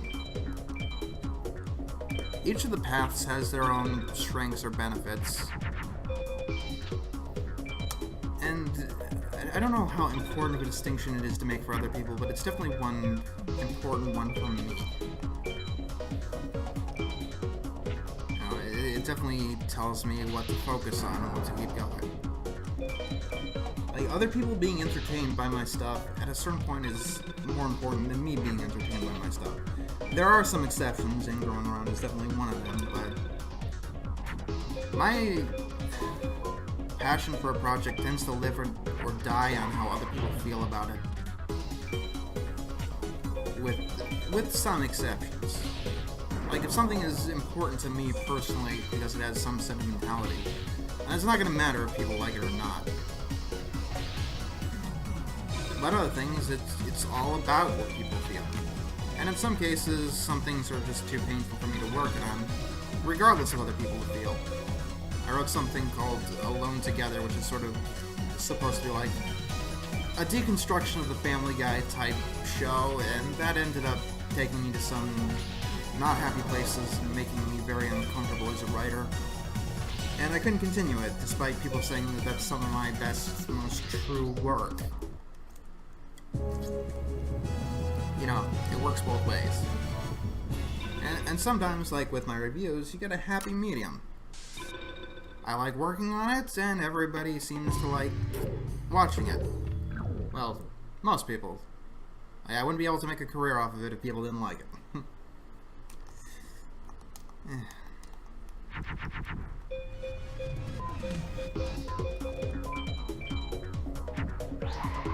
I know I said a while ago that would be my last duel, but fuck it. I get the hours with over now. Now just get it over with. Rip that band-aid off.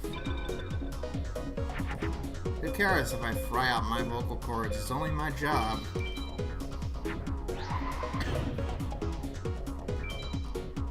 Also, I probably shouldn't have used beast fangs. And in the end, it's probably not gonna matter.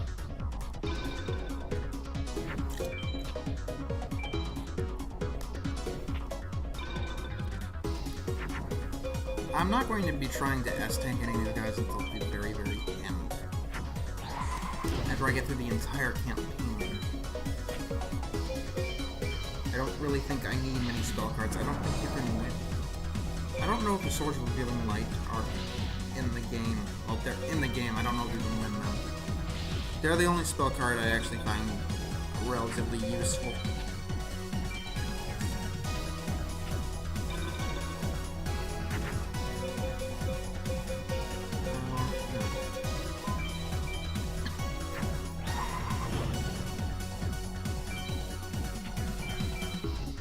Let's see.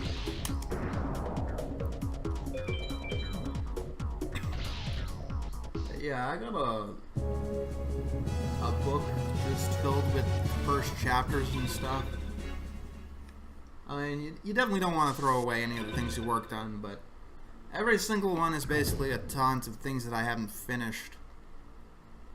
Like, each one of them is, in a way, calling to me to just go through it all and just make it good. Make it what it should be. That's what they tell me. And it goes way back. Like, I have a 38,000 word masterpiece that I wrote in middle school. 8th grade. I was definitely more prolific back then. Writing just more in general. At least in the word count. If you're wondering, the book that I actually published going around is about 30,000 words exactly. But no. In 8th grade, I wrote something that's 38,000 words. And it's shit. The story is about a girl who turns into a monster. Like, a literal monster. Very much inspired by Goosebumps. But reading through it, you can very much understand that I didn't know how people worked when I was in 8th grade. The girl, whenever she loses teeth, fangs grow in her place. When her parents find out, they end up blaming her for going out of her way to get her teeth filed down into fangs. Because, you know, that's people for you. They're convinced, though, when the doctor says that they're actually, you know, fangs. Because doctors have a test for that, I guess. Like, I won't say it's the worst thing ever, but it's definitely... You see, like, even when I look at something like this, the thing, whatever you want to call it, that keeps me going says, the ideas here are good. There is something here that we can take and we can make it better. We can improve it and make it more awesome. Because this part of me thinks that just a typical girl becoming a literal monster and basically trying to contain the more bestial aspects of what she's becoming. Like, in the book that I wrote, she does get, like, a bloodlust. They seem like very good ideas, and they seem like something that I could make into something. Whether I should or not, that's something that doesn't seem to register deep inside. It's something, it can be done, it has to be. You know, just like Sans said, I guess. Because you can, you have to. You know? These are things that I can do, so I have to do them. At the very least, I think that I can do them. Maybe this is all proof to see if I can or not. Some demented game that my mind is playing on itself. I'm sorry if this is getting, like, uber depressing or something. It's definitely more philosophical than I planned on getting.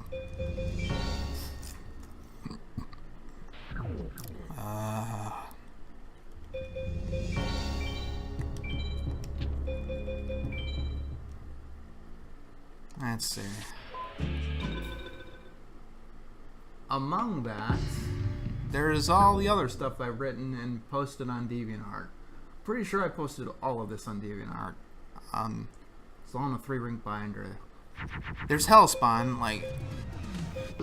When I go through all of these old ideas, containing evil within is definitely something that keeps coming back, and I don't know why.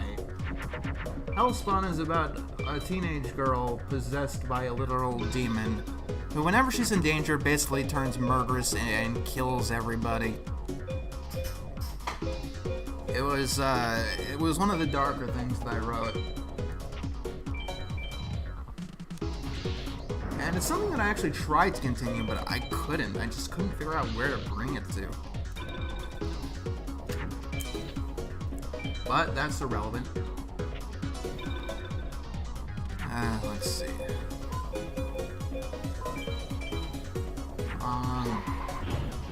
There's a story where someone who vows never to have kids in his life, a guy in his 20s, finds out that his kids from the future have come back to him for some reason. It's a comedy story. I know why I stopped writing that one, because what was actually the present at the time was getting a little hectic. Like, I wrote it in 2016, and talking about the present events in 2016 was difficult for all kinds of reasons.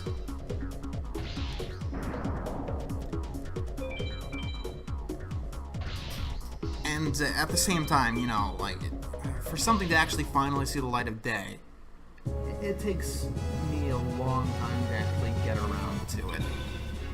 Like, even with my reviews, I say I'll review something, it takes 3 years for me to get around to it.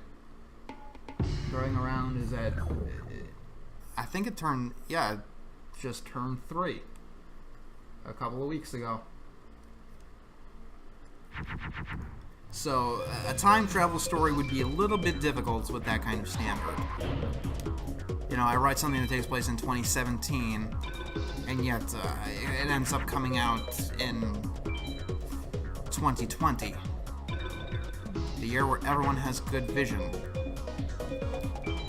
Actually, in a stunning case of irony, myopia actually seems to be getting to be an epidemic, and it'll have rates never before seen in the year 2020.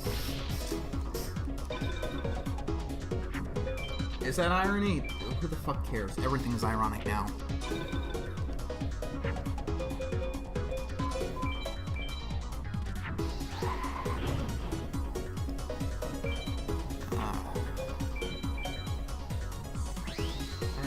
So many fucking projects. Like, at the start of 2017, I decided to do one drawing sketch a day, and I made it to like 120 before I stopped. And I wanted to go all the way, and I probably would have. The problem is that when you're drawing every day, and it gets more and more invasive in your life, eventually you find that your skills kind of plateau because you're not really getting into it. You're not putting as much effort into each drawing because you're getting tired of the damn thing. Once that happens and the frustration builds and you're still doing this every day, your skills will kind of go down, and that gets even more frustrating.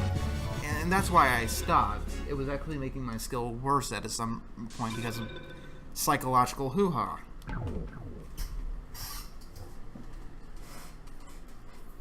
You know, at like day 70 is probably towards the better. The days that I stopped are not the best. I need to get back into drawing, though. Like, something that kills me is not knowing how to do something. Like, that's strangely aggravating to me. Like, to the point where I'm learning music, learning how to draw, I know how to write, I gotta figure out level design, like, actual... Because when designing a video game, the actual level design is definitely my weak point. I have a hard time making levels seem and feel interesting, and I end up just placing down things at random.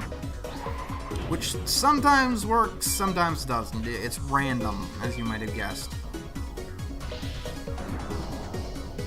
The only way to get around it is to make, like, an adventure game that doesn't really use level design. You know, something like Long Live the Queen that doesn't really have quote-unquote level design. Long Live the Queen. If you have a princess fantasy, that game has everything you're looking for in a princess fantasy. It also has everything else about being a princess. The games that I play are weird. Like, I have so many Like, you know what a bibliophile or a cinephile is? I am the video game equivalent of that. Like, I consider myself beyond a gamer. Like, I really go into all kinds of games, like retro games, modern games, all kinds of weird experiments. That's just what I am, you know? Like, growing up, being a video game designer was always not just what I wanted to be, but it was quote-unquote the thing I was meant to be. All of my personality, all my interests and hobbies, they all seem to align itself perfectly to go in that direction. And now I review animation online, which is weird. Take it from me, you never know what path your life is going to take. But that's not a bad thing.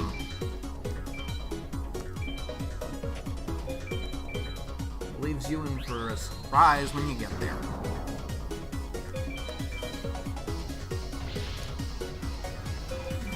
I'm still obviously very interested in video games. Like, as you might have guessed from what I'm doing now. But animation and the understanding of that has definitely grown. My interest in it has grown exponentially over the past couple of years. You know, when I started, animation was definitely a part of my interest. Like, I didn't start not into cartoons, but, you know, you'll notice this about a lot of internet personalities. What they focus on is not what their primary goal was. When you make internet content, you don't exactly become famous, quote-unquote, for what you wanted to be. James Rolfe, I use this example a lot, but he is a film guy. Film is his primary interest above video games. Derek Alexander was a musician, probably still is a musician. The nostalgia critic, Doug Walker, wanted to be a sketch comic. He ended up getting famous for film reviews. It's definitely interesting. In the internet, you never seem to become known for what you really, really want to do. It's just other people decide you're good at it, and you go with it.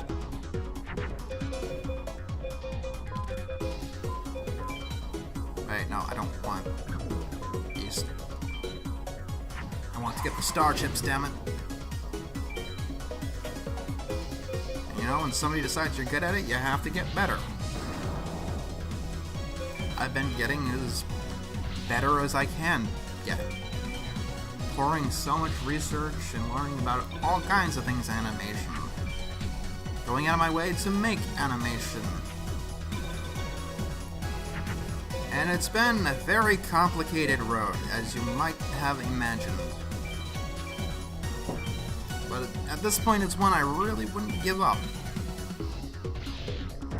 By the time I'm dead, I'm just gonna be like the most prolific person in history. Like, I will have made, like, everything. Music, movies, video games, cartoons, books. Inane ramblings on YouTube.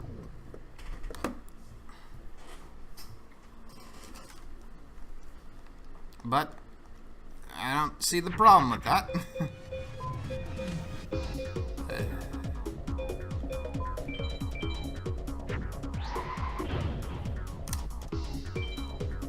I don't know. Like, with the obsession of getting everything done, that comes with two things. Hyper-focus and lack of focus, oddly enough. When I get into something, it's very, very hard to convince me to stop. Like, it takes great mental energy to just walk away from something, even temporarily.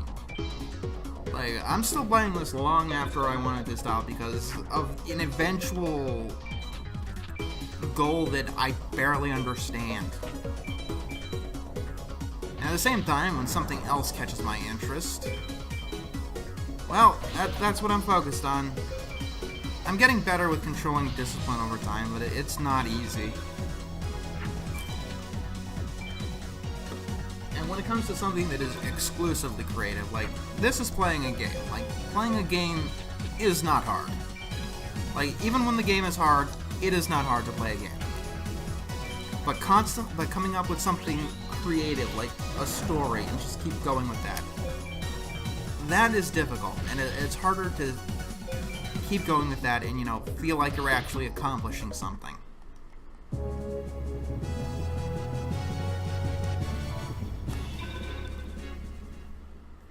But perseverance is all there is.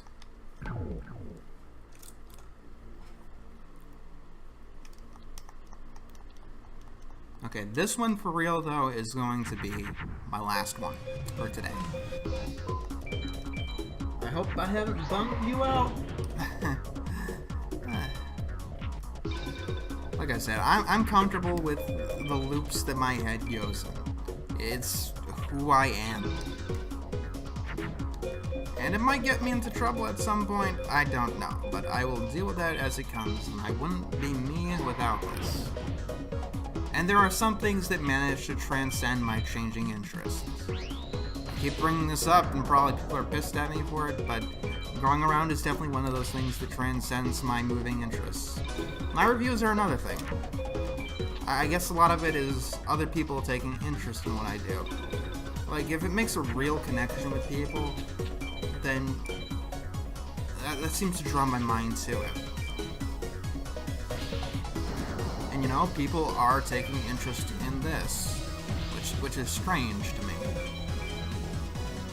Like, so far these unedited long plays, I guess, are getting more views than I used to get as an actual Let's Player, which is bizarre. Yes, my long-winded plan was to become a very well-known critic of animation. It was all a ruse to boost up my views and subscriptions for Let's Playing. Yeah, that makes perfect sense. It's the perfect way. You should definitely do that. That's my strategy to become a famous Let's Player. Become an animation critic, get 200,000 subscribers, and then transcend into playing the games again. It will work, trust me.